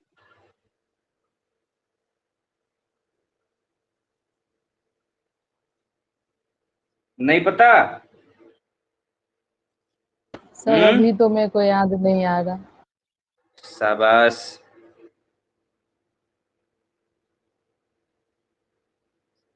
सर्ग, प्रतिसर्ग, वंश, वंशानुचरित और मनवंतर बताया था। अब कह दो कि नहीं बताया था। नहीं बताए थे ना? शाबाश। तो एक बार वीडियो भी भेजा गया है ग्रुप में वेदों वाला, उसको थोड़ा सा खोज लीजिएगा, उसमें भी मिल जाएगा। नहीं आप लोगों को लगता है तो लिख लीजिए प्रभु, नहीं तो भूल जाएंगे। 5 विषय हैं पुराणों के, मतलब पुराणों में हमको 5 विषय की जानकारी मिलती है। क्या क्या उसमें वर्णन मिलता है? तो पहला सर्ग, सर्ग का मतलब सृष्टि की उत्पत्ति। दूसरा प्रतिसर्ग, सृष्टि का विनाश कैसे होगा। तीसरा वंश, ऋषि मुनियों का वंश। चौथा वंशानुचरित, जो भी तत्कालीन साम्राज्य हैं उनके शासकों का वंशावलियों का वर्णन वंशानुचरित हो गया। पांचवा मनवंतर, 2 युगों के बीच या फिर 2 मनुओं के बीच जो अंतर होता है उसको मनवंतर बोलते हैं। तो कुल 5 विषय हैं, वंश, वंशानुचरित, सर्ग, प्रतिसर्ग और मनवंतर। सभी का मतलब हमने बता दिया। इन 5 विषयों की जानकारी किस पुस्तक में मिलती है? अमर कोश में मिलती है। अमर कोश के रचनाकार कौन? अमर सिंह, ठीक है। कहां पे किस शासन काल में है ये, किसके दरबार में है? यह आपके चंद्रगुप्त द्वितीय के शासन काल में थे, ठीक है। इसके अलावा छपड़क, ये बहुत बड़े ज्योतिष थे, 7वें नंबर के व्यक्ति, सॉरी 8वें नंबर के, सॉरी 7वें नंबर के, हाँ। इसके अलावा वरुचि, ये व्याकरण के स्पेशलिस्ट थे। वरुचि और 9 में जो कि आपके एग्जाम में पूछा जाता है, वराह मिहिर का संबंध किस क्षेत्र से है? किसी को जानकारी है? वराह मिहिर का संबंध किस क्षेत्र से है? खगोलीय विज्ञान। खगोलीय विज्ञान, वेरी गुड। अच्छा, इनकी एक पुस्तक है, रचना है, नाम बताइए तो, किसी को पता है उस पुस्तक का नाम?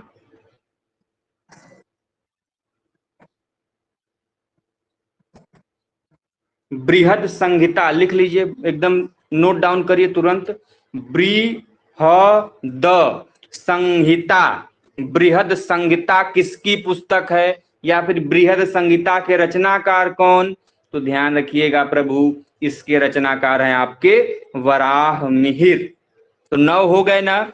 अब देखिए 2 पुस्तक का नाम जल्दी जल्दी से लिख लीजिए। सर 7वां बता अभी दीजिए। 7 नंबर बता दीजिए, छूट गया मेरा। छपड़क या फिर छपंका, कई नाम मिलते हैं इनके।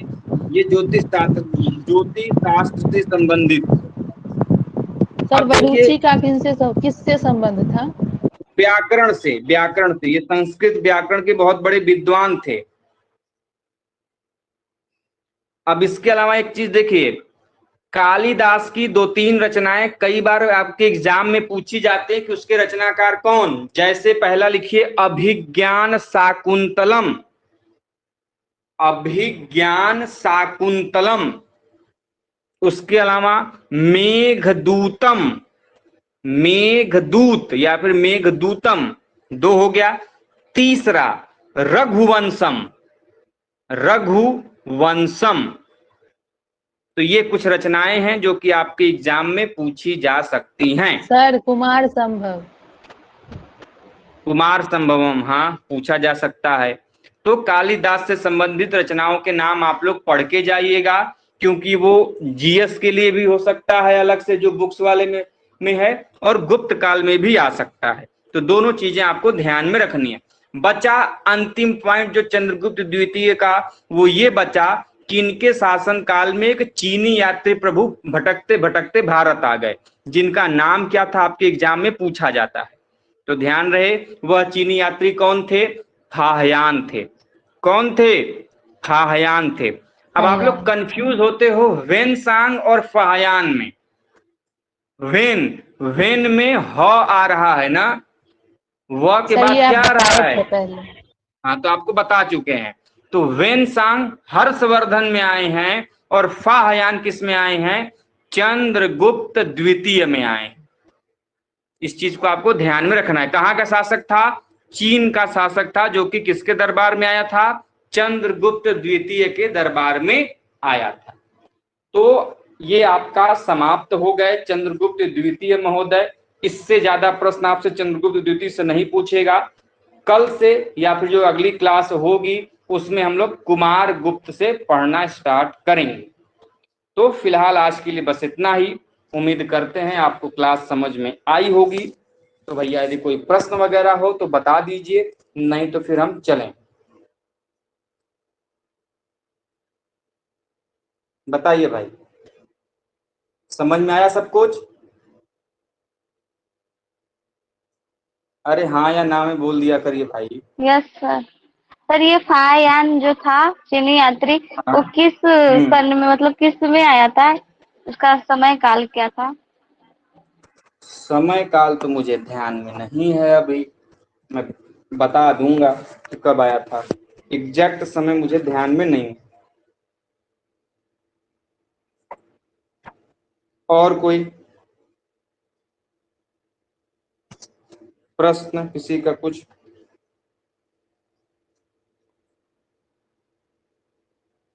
तीन 399 ईस्वी में मिल गया हमको। लिख लीजिए, चंद जो फायान था वो 399 ईस्वी में आया था। सर चंद्रगुप्त द्वितीय के शासन काल में जो पदाधिकारी वगैरह थे वो भी तो 1-2 बहुत इम्पोर्टेंट है, वो नहीं पढ़ना है? पदाधिकारी पढ़ा देंगे, जब अलग से हम शासन व्यवस्था के बारे में पढ़ाएंगे तो उसमें कुछ बता देंगे हम आपको। जैसे में नाम बताइए आप। जैसे सर ऊपरी दंड पाशिक और महादंड अरे भाई, नायक तो ये सब गुप्त प्रशासन में है ना, तो जब पढ़ाएंगे तो वो बताएंगे कि भाई देखिए, भू प्रशासन, पुलिस प्रशासन, सैन्य प्रशासन, न्याय प्रशासन कैसे था, उसमें उसके अलावा कौन कौन से पदाधिकारी थे, तो कई प्रकार के थे। प्रतिहार था, आपका महाबलाधिकृत था, दंड नायक था, दंड पाशिक था, कुमारामात्य था, महाप्रतिहार था और सांधि विग्रहित था। तो आपके एग्जाम में जो ये हरिसेन का नाम आप लोग सुने हैं अभी कुछ दिन पहले, समुद्रगुप्त की, जिसने प्रयाग प्रशस्ति की रचना की है, ये क्या था, कौन सा पदाधिकारी था, समुद्रगुप्त का क्या लगता था? तो वो गुप्त साम्राज्य में सांधि विग्रहिक था, मतलब युद्ध एवं शांति का मंत्री था। तो ये जब हम पढ़ाएंगे तो उसमें आपको बता देंगे कि गुप्त काल में जिले को किस नाम से जाना जाता था। जैसे मौर्य काल में जिले को हम लोग आहार कहते थे, गुप्त काल में जिले को भाई हम लोग विषय कहेंगे। तो सब कुछ हम आपको बताएंगे, पढ़ाएंगे। सार्थवाह किसे कहा जाता था, बड़ा इंपॉर्टेंट है। कहानी वानी मत सुना करिए, कभी कभी क्या होता है कि अचानक से कोई चीज रैंडमली बताई जाती है तो उसको नोट कर लिया करिए, हो सकता है क्लास के समय भूल जाए, स्किप हो जाए। तो सार्थवाह क्या है? तो सार्थवाह व्यापारियों के समूह को कहा जाता है। प्राचीन समय में व्यापारी लोग क्या करते थे, एक समूह बनाकर, झुंड बनाकर एक रास्ते से दूसरे रास्ते अपने व्यापार को करने के लिए जाते थे, तो उनको सार्थवाह कहा जाता था। श्रेष्ठी किसे कहते थे? तो जो श्रेणियों का प्रधान था, जो बहुत बड़ा व्यापारी था, उसको श्रेष्ठी कहा जाता था।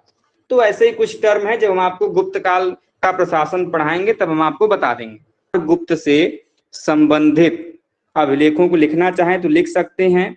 जैसे विलसद अभिलेख है, विलसड़ या फिर विलसद, बिलसद या फिर विलसड़ अभिलेख जो है यह कुमार गुप्त का है, जो कि उत्तर प्रदेश के यूपी के एटा में स्थित है, पहला अभिलेख।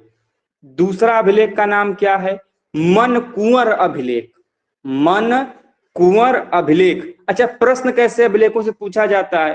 तो किसी अभिलेख का नाम देके आपसे पूछ लेगा कि ये अभिलेख किसका है। तो जो मन कुंवर अभिलेख है यह आपका कुमार गुप्त का है, और स्थित कहाँ पे है? तो यह आपका इलाहाबाद, जो वर्तमान में प्रयागराज कहा जाता है, वह वहां पर स्थित है।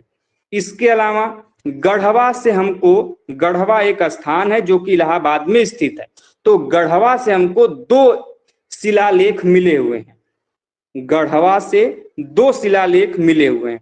इसके अलावा बहुत इंपॉर्टेंट, कई बार पूछा गया है कि मंदसौर अभिलेख किसका है?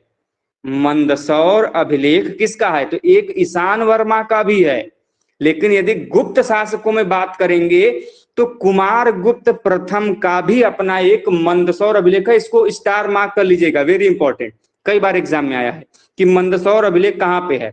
तो यह मालवा में स्थित है, और यह किसका है? तो कुमार गुप्त प्रथम का है। जितने लिखवा रहे हैं भैया सब इंपॉर्टेंट है। आगे करम दंडा अभिलेख। करम दंडा अभिलेख, करम दंडा अभिलेख कहां पर स्थित है? तो उत्तर प्रदेश का जो फैजाबाद जिला है, अयोध्या है, अयोध्या से पहले क्या पड़ता है? फैजाबाद पड़ता है। तो जो फैजाबाद है वहीं पर यह करम दंडा अभिलेख स्थित है। इसके अलावा उदयगिरी गुहा लेख, उदयगिरी गुहा लेख, उदयगिरी गुहा लेख कहाँ स्थित है? मध्य प्रदेश में स्थित है। उसके अलावा तुमैन अभिलेख, तुमैन अभिलेख, तुमैन अभिलेख कहाँ पे है भाई? ग्वालियर में स्थित है, ग्वालियर में। इसके अलावा इसका सांची अभिलेख है और मथुरा अभिलेख है। सांची अभिलेख जो कि कहां पर पड़ता है? मध्य प्रदेश में, और मथुरा अभिलेख जो कि यूपी में पड़ता है। इसके अलावा इसके हमको 3 ताम्र पत्र पर भी अभिलेख मिले हैं, कॉपर इंस्क्रिप्शन भी मिले हैं, जिनमें सबसे ज्यादा पूछा जाता है वैग्राम ताम्र पत्र।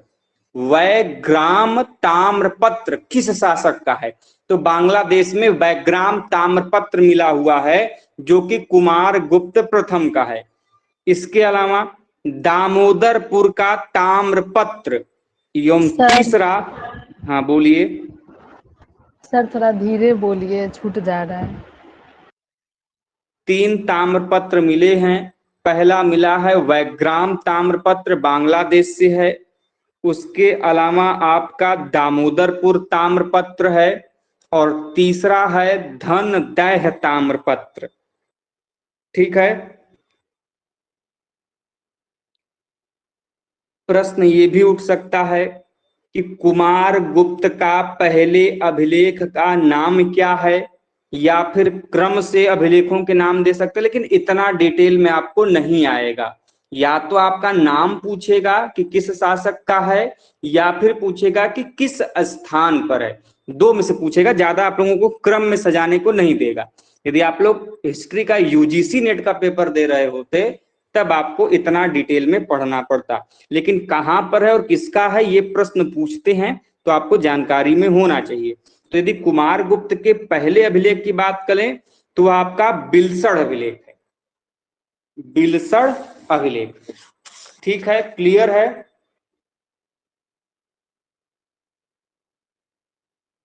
मंदसौर अभिलेख हमने बताया था ना कि बहुत इंपॉर्टेंट है। इससे एक प्रश्न बनता है कि जो मंदसौर अभिलेख है, मंदसौर अभिलेख की रचना किसने की थी?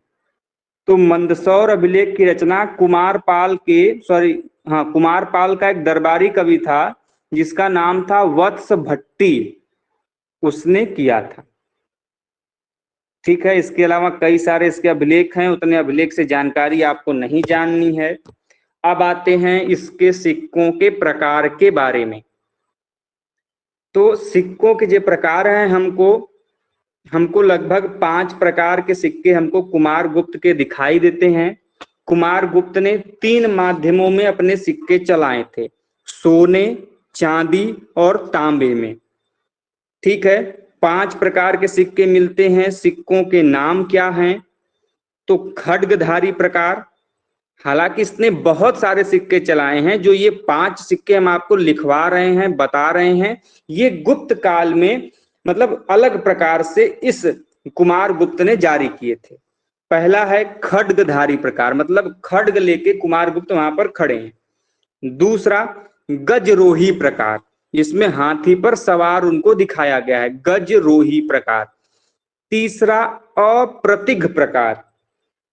चौथा खड्ग निहंता प्रकार, और जो सबसे ज्यादा पूछा जाता है अब ये जो बताएंगे, कार्तिकेय प्रकार, जिसको हम लोग मयूर प्रकार भी कहते हैं। तो आपसे एग्जाम में प्रश्न पूछा जाता है कि कार्तिकेय प्रकार नामक सिक्का किस शासक ने चलाया? तो ध्यान रहे यह सिक्का चलाया है आपके कुमार गुप्त प्रथम ने। ठीक है, क्लियर है सर? हाँ बोलिए। मंदसौर अभिलेख बताने के टाइम आप बताए थे ना कि ये अभिलेख एक और कौन से राजा का है, क्या नाम बताए थे? ईशान वर्मा।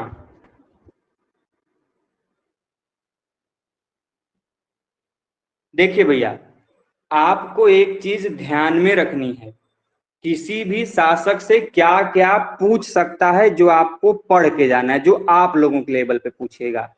सबसे पहले पूछेगा या तो उसकी उपाधि, या तो उसके अभिलेख, या फिर उसके शासन काल की कोई बहुत विशिष्ट चीज, या फिर वो किस काल का है, शासक का नाम दे देगा, पूछ देगा किस काल का है, या फिर उस शासक के द्वारा किया गया कोई विजय, कोई विशिष्ट वस्तु जो कि निर्माण की गई हो, वो चीजें आपसे एग्जाम में पूछी जाएंगी। बहुत डिटेल में आपसे नहीं पूछेगा, तो इस चीज की चिंता आप लोग मत करिए।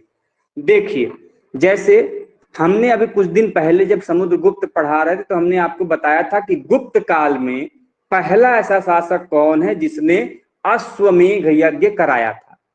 तो हमने आपको बताया था कि समुद्रगुप्त पहला ऐसा शासक है गुप्त काल का जिसने अश्वमेध यज्ञ कराया था, जिसकी जानकारी हमको उसके अश्वमेध प्रकार के सिक्के से मिलती है।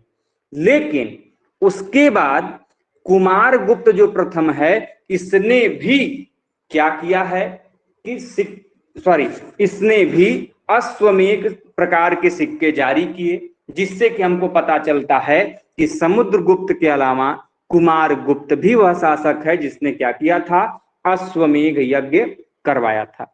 तो आपसे प्रश्न क्या बन सकता है, जैसे अभी मैं यूजीसी नेट का पेपर दे के आया तो उसमें ये प्रश्न आया था कि निम्नलिखित में से वह कौन से गुप्त शासक हैं जिन्होंने अश्वमेध यज्ञ किए थे।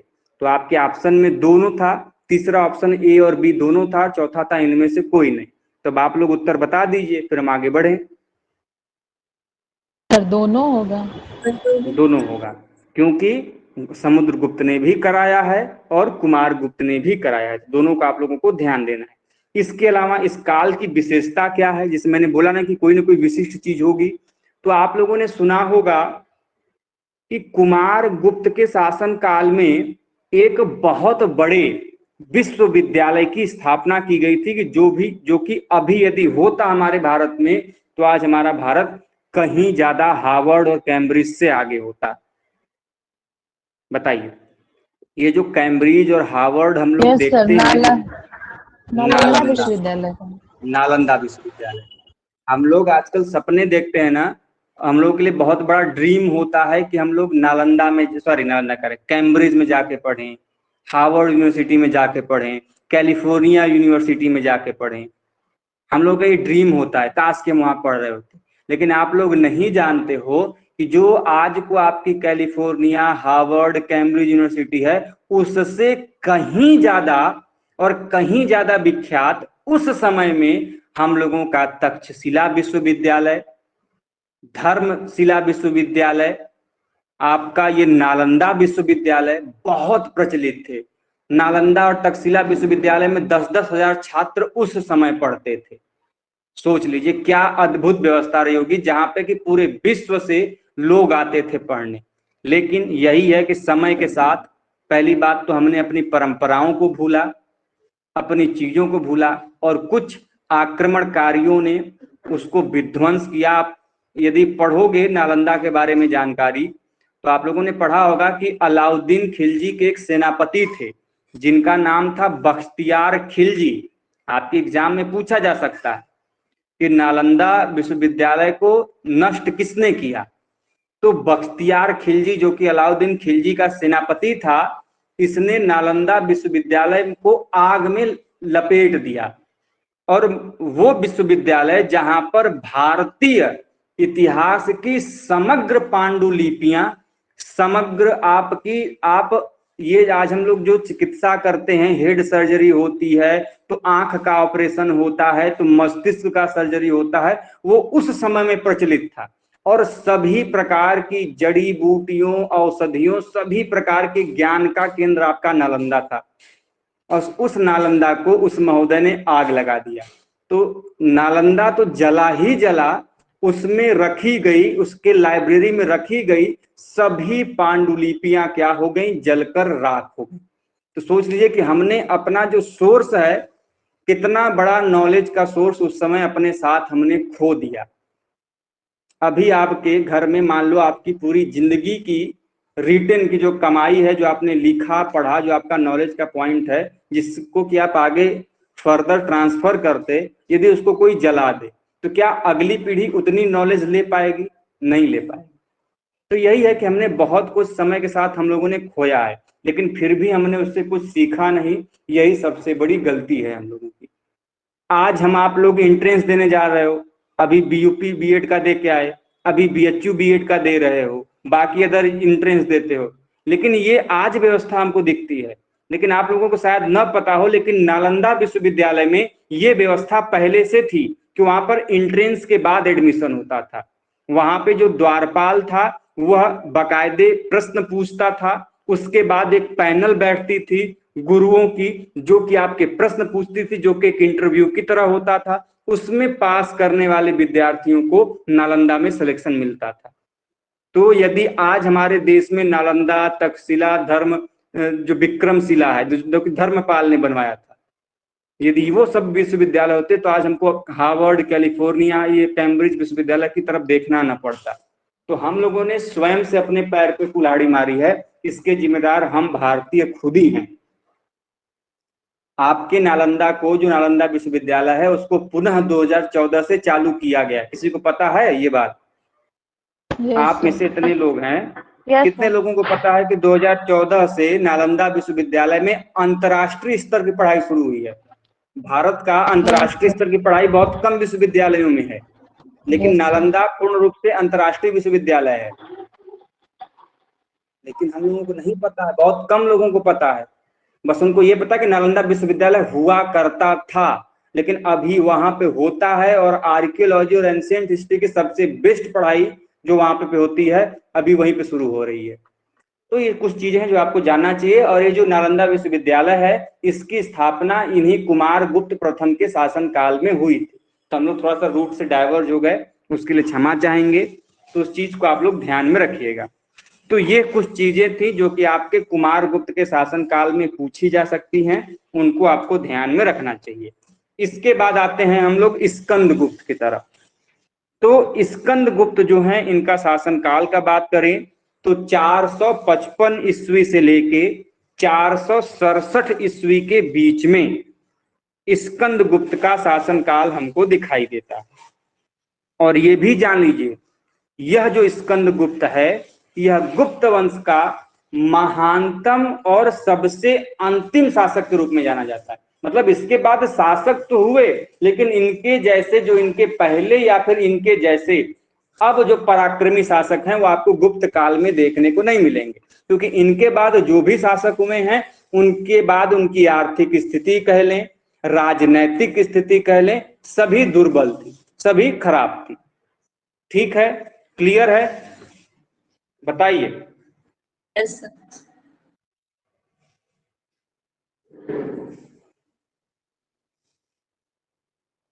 आगे बढ़े। Yes sir. Yes sir. ठीक, स्कंदगुप्त की कई सारी उपाधियां हैं, जैसे क्रमादित्य, विक्रमादित्य या फिर गुप्त वंशय कबीर। गुप्त वंशय कबीर, इनकी कई सारी उपाधियां हैं।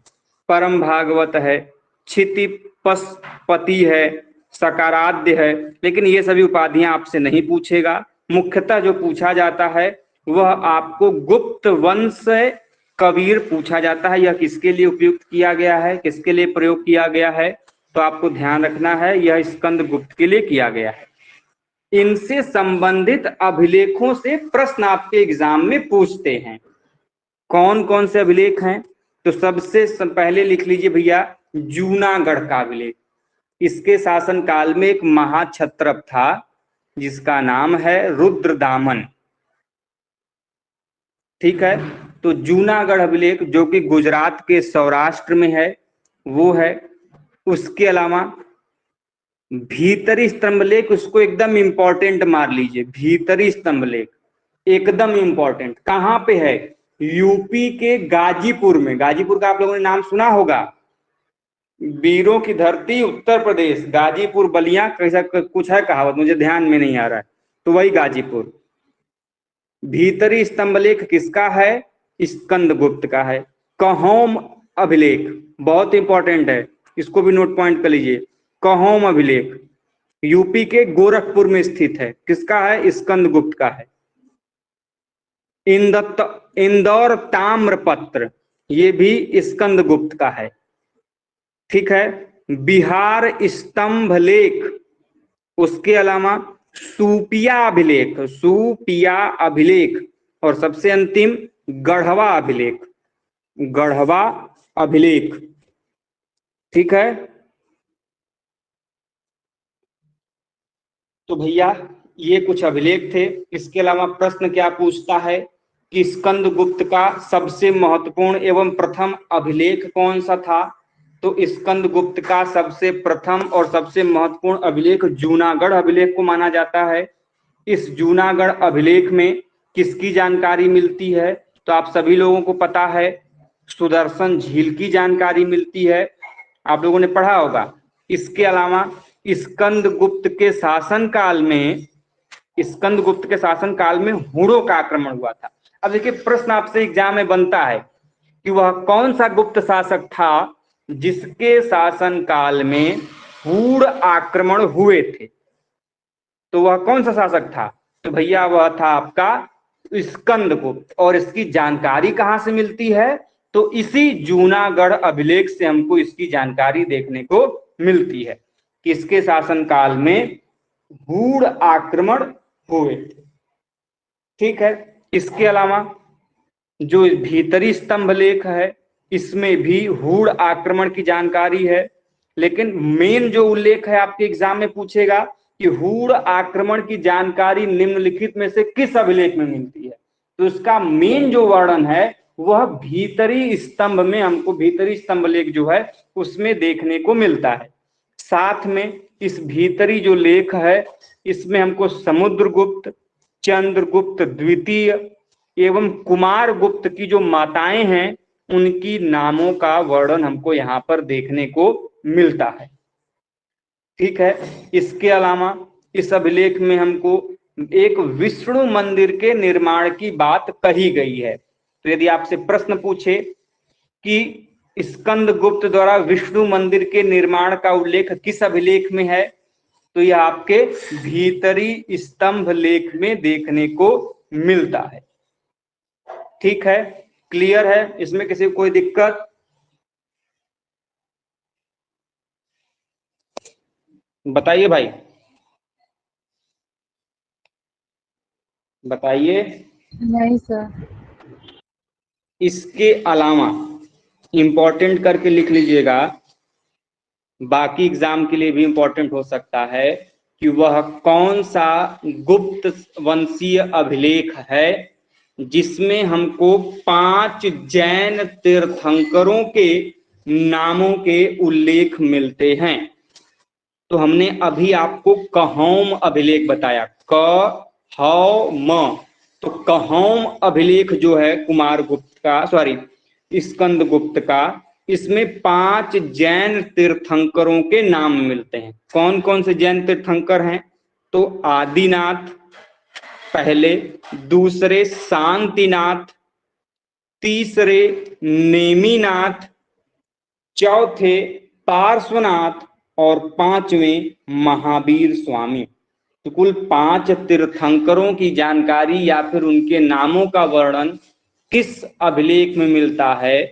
तो यह मिलता है कहौम अभिलेख में। कहौम अभिलेख किसका है? तो स्कंदगुप्त का है। हाँ बोलिए सर, ये 5 का नाम फिर से दोहरा दीजिए। 5 के नाम में पहला नाम आपका आदिनाथ मतलब ऋषभदेव, दूसरा शांतिनाथ, तीसरा नेमिनाथ, चौथा पार्श्वनाथ और 5वां महावीर स्वामी। ठीक है, यस।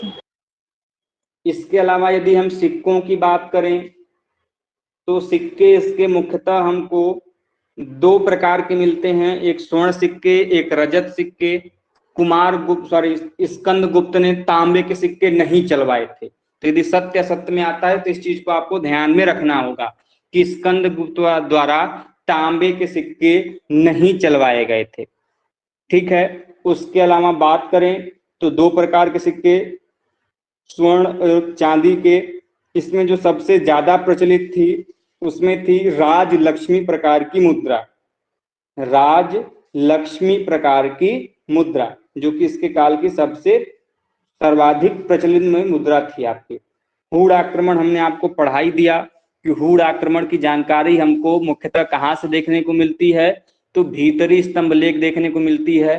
भीतरी स्तंभ लेख है कहाँ? तो गाजीपुर उत्तर प्रदेश में है।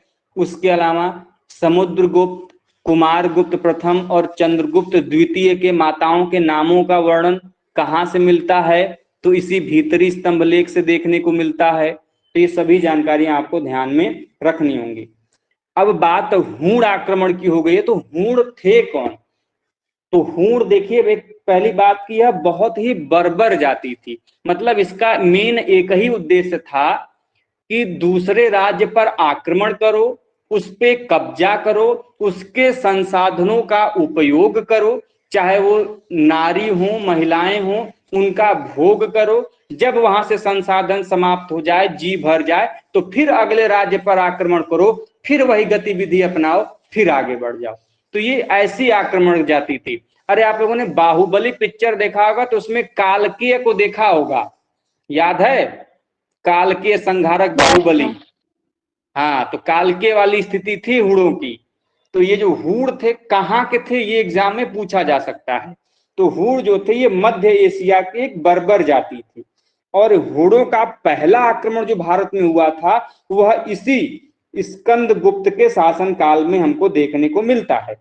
और इसके बीच का वर्णन, स्कंद गुप्त और हुड़ों के बीच का वर्णन कहाँ पे मिलता है, तो इसी धीतरी स्तंभ लेख में देखने को मिलता है।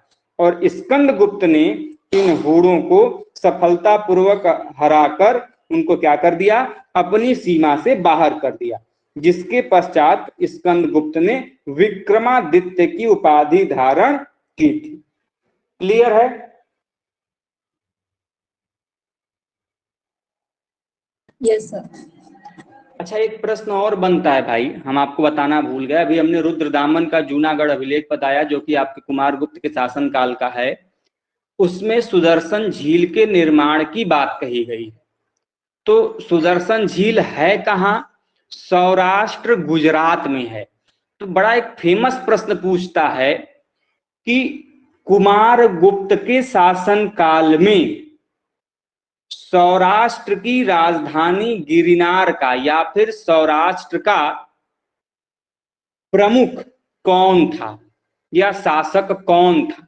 तो जब सौराष्ट्र का प्रमुख पूछेगा उस समय या फिर गिरनार नगर का पूछेगा तो आपको ध्यान रखना है वह व्यक्ति का नाम था चक्रपालित। क्या था? चक्रपालित। और इसी चक्रपालित ने सुदर्शन झील के बांध को पुनः निर्माण कराया था। किसके कहने पर? स्कंद गुप्त के कहने पर। क्लियर है? क्योंकि स्कंद गुप्त के समय में बहुत भारी वर्षा हुई थी जिसके कारण ये सुदर्शन झील था जो टूट गया, और जिसके पश्चात वहां पर क्या आ गई, बाढ़ आ गई, लोग तितर बितर होने लगे। तो जहां का सौराष्ट्र का उसका जो शासक था चक्रपालित, उसको आदेश मिला और उसने इस सुदर्शन झील का पुनः निर्माण कराया और इसका जीर्णोद्धार कराया। तो नाम याद रखिएगा, सौराष्ट्र का शासक कौन था? चक्रपालित था। ठीक है? क्लियर है? Yes sir. इसमें किसी को कोई दिक्कत, समस्या, परेशानी?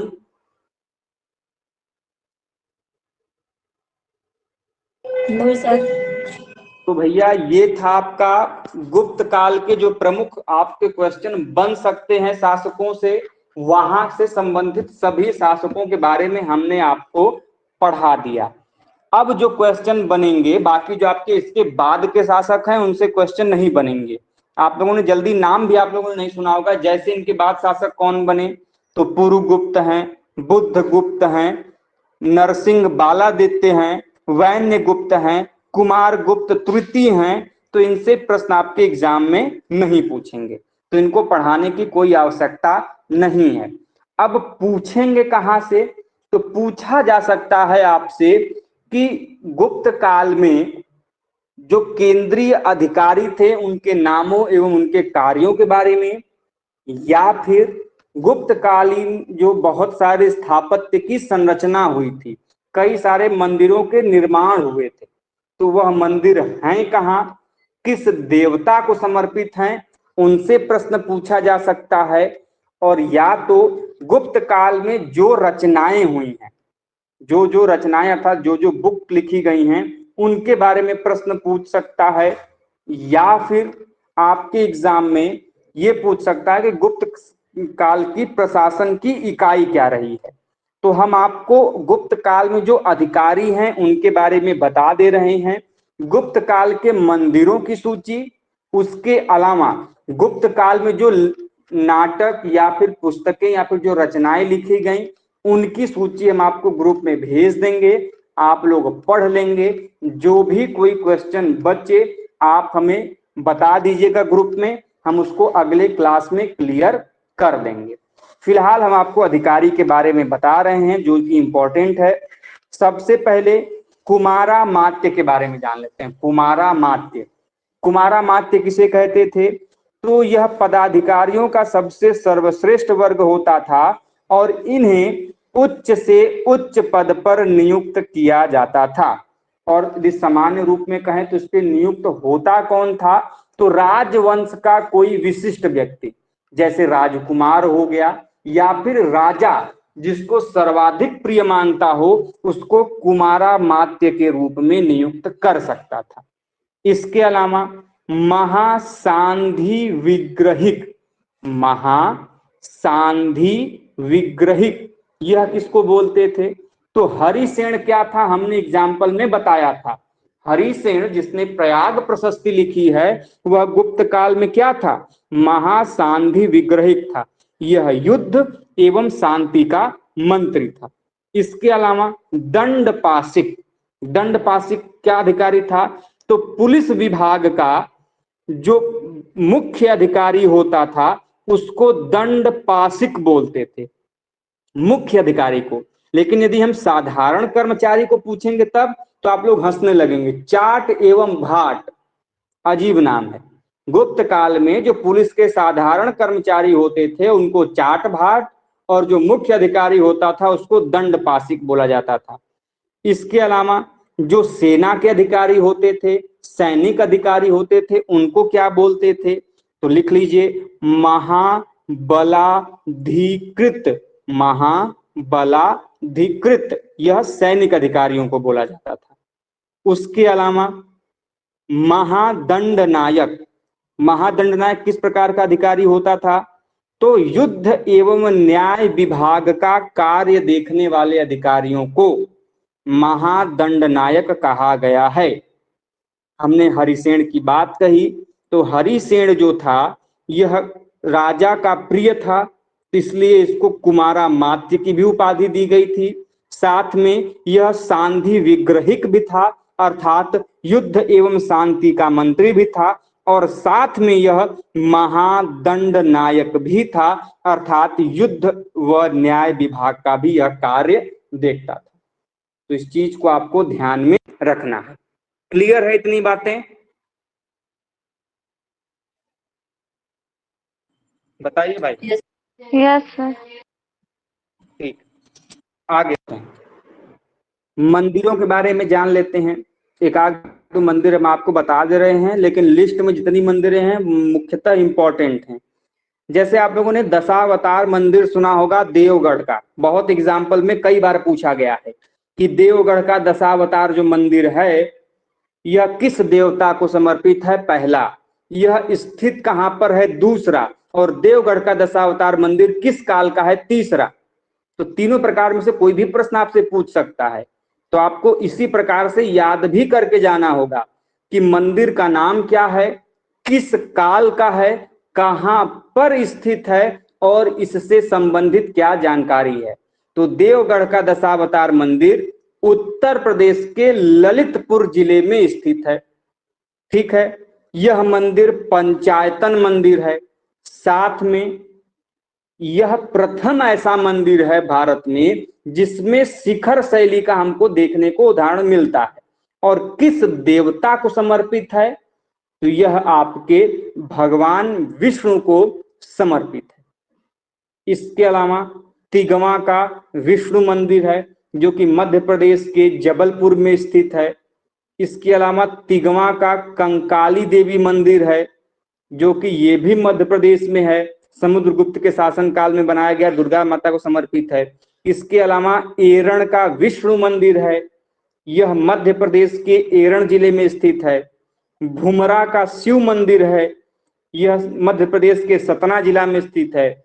इसके अलावा भीतर गांव का मंदिर है जो कि कानपुर में उत्तर प्रदेश में स्थित है। इंपॉर्टेंट क्या है कि यह मंदिर का निर्माण सबसे पहले ईंटों के द्वारा किया गया था। तो सर्वप्रथम ईंटों से बना मंदिर का यदि बात पूछेगा तो ध्यान रहे वह भीतर गांव का मंदिर है।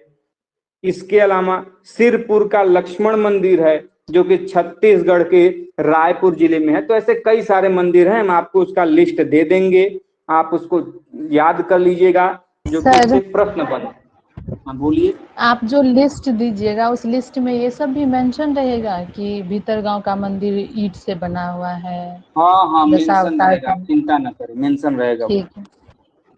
उसके अलावा गुप्त काल में कौन कौन से नाटक लिखे गए, नाटककार क्या थे और नाटक का विषय क्या था। जैसे आपके एग्जाम में एक प्रश्न बनता है, बड़ा इंपॉर्टेंट है, कि अग्निमित्र और मालविका की प्रेम कथा को किस पुस्तक में या फिर किस नाटक में देखने को मिलता है। तो अग्निमित्र और मालविका गुप्त काल के दो प्रमुख नायक थे। शासक एवं उनकी प्रेमिका के ऊपर एक नाटक लिखा गया जिसे कालिदास ने लिखा है, जिसका नाम है मालविकाग्निमित्रम। आपके एग्जाम में पूछा जाता है कि मालविकाग्निमित्रम किसने लिखा है, तो कालिदास ने लिखा है, और उसमें क्या वर्णन है ये भी आपको जानना पड़ेगा। इसके अलावा अभिज्ञान शाकुंतलम, मुद्रा राक्षस, देवी चंद्रगुप्तम, मृक्ष कटिकम, स्वप्न प्रासव दत्ता, तो ये सभी प्रश्न आपके एग्जाम में आ सकते हैं। वहीं पर रचनाओं की बात करें तो मेघदूत है, कुमार संभव है, रघुवंशम है, अभिज्ञान शाकुंतलम है, काव्य दर्शन, 10 कुमार चरित, कई सारे हैं। तो हमने आपको लिस्ट दे देंगे, उसमें नीचे टिक लगा हुआ है कौन कौन से लिस्ट में इंपॉर्टेंट है, आपको पढ़ लीजिएगा। तो ये भैया आपका मोटे मोटे तौर पे गुप्त काल से संबंधित प्रश्न समाप्त हो गए। अब कुछ एक चीजें हैं जो आपको जानने चाहिए, हम आपको थोड़े बहुत चीजें बता दे रहे हैं, और संभव होगा तो उसका फोटो भी हम आपको भेज देंगे। जैसे सूर्य सिद्धांत किसने दिया था, तो आर्यभट्ट गुप्त काल में ही थे, और आर्यभट्ट ने ही सबसे पहले सूर्य सिद्धांत नामक एक ग्रंथ दिया था, जिसमें आर्यभट्ट ने कहा था कि जो पृथ्वी है यह अपनी धुरी पर घूमती है। इसके अलावा बृहत संहिता एवं पंच सिद्धांतिका पुस्तक जो है यह किसने लिखा था, तो हमने आपको कल ही बताया था, बराह मिहिर ने लिखा था। ब्रह्म सिद्धांत किसने लिया है, बहुत इंपॉर्टेंट क्वेश्चन है कि ब्रह्म सिद्धांत किसके द्वारा दिया गया, तो बहुत बड़े खगोल शास्त्री थे जिनका नाम है ब्रह्मगुप्त। यह भारत के एंशियंट टाइम के इतने तगड़े साइंटिस्ट हैं कि वर्तमान में इनकी आवश्यकता यदि ये लोग न किए होते तो इनके आधार पर हम कोई गणना, कई ऐसी फिजिक्स की गणनाएं हैं जो कि संभव ही नहीं होती। तो ब्रह्मगुप्त ने ब्रह्म सिद्धांत दिया था। इसके अलावा आप लोग जैसे प्रश्न पूछा जा सकता है कि धन्वंतरी या फिर सुश्रुत किस काल के संबंधित यह चिकित्सक हैं, तो सुश्रुत और धन्वंतरी गुप्त काल के हैं। ऐसे कई सारी रचनाएं हैं, तो हम आपको बता देंगे, हम उसका फोटो भेज देंगे। तो इस प्रकार से भैया आपका जो ये गुप्त काल है समाप्त हो गया। इसके आगे का आप लोग हमको जो पढ़ाना है, जो टॉपिक है, वो आप हमको व्हाट्सएप कर दीजिएगा, अगली क्लास उसी के ऊपर चलेगी। तो आज के लिए बस इतना है। ठीक है भाई, कोई डाउट बताइए, बताएं। No sir. ठीक है, तो जो भी डाउट्स वगैरह यदि होगा तो ग्रुप में बता दीजिएगा, या तो उसको अगली क्लास में बता देंगे या फिर ग्रुप में ही भेज देंगे। बाकी जो भी टॉपिक है उसको हमको भेज दीजिए ग्रुप में, जो अगला पढ़ाना है। फिर मिलते हैं नेक्स्ट क्लास में, अगली क्लास में। किसी को कुछ पूछना है तो बताए। सर अगला टॉपिक दिल्ली सल्तनत है। हाँ, तो दिल्ली सल्तनत की अगली क्लास होगी आपको। दिल्ली सल्तनत बड़ा है तो थोड़ा जल्दी जल्दी पढ़ना पड़ेगा। Okay sir. ठीक है, फिर मिलते हैं नेक्स्ट क्लास में। तब तक लिए स्वस्थ रहिए, मस्त रहिए। जय हिंद, जय भारत, हर हर Mahadev. Thank you sir. Thank you sir.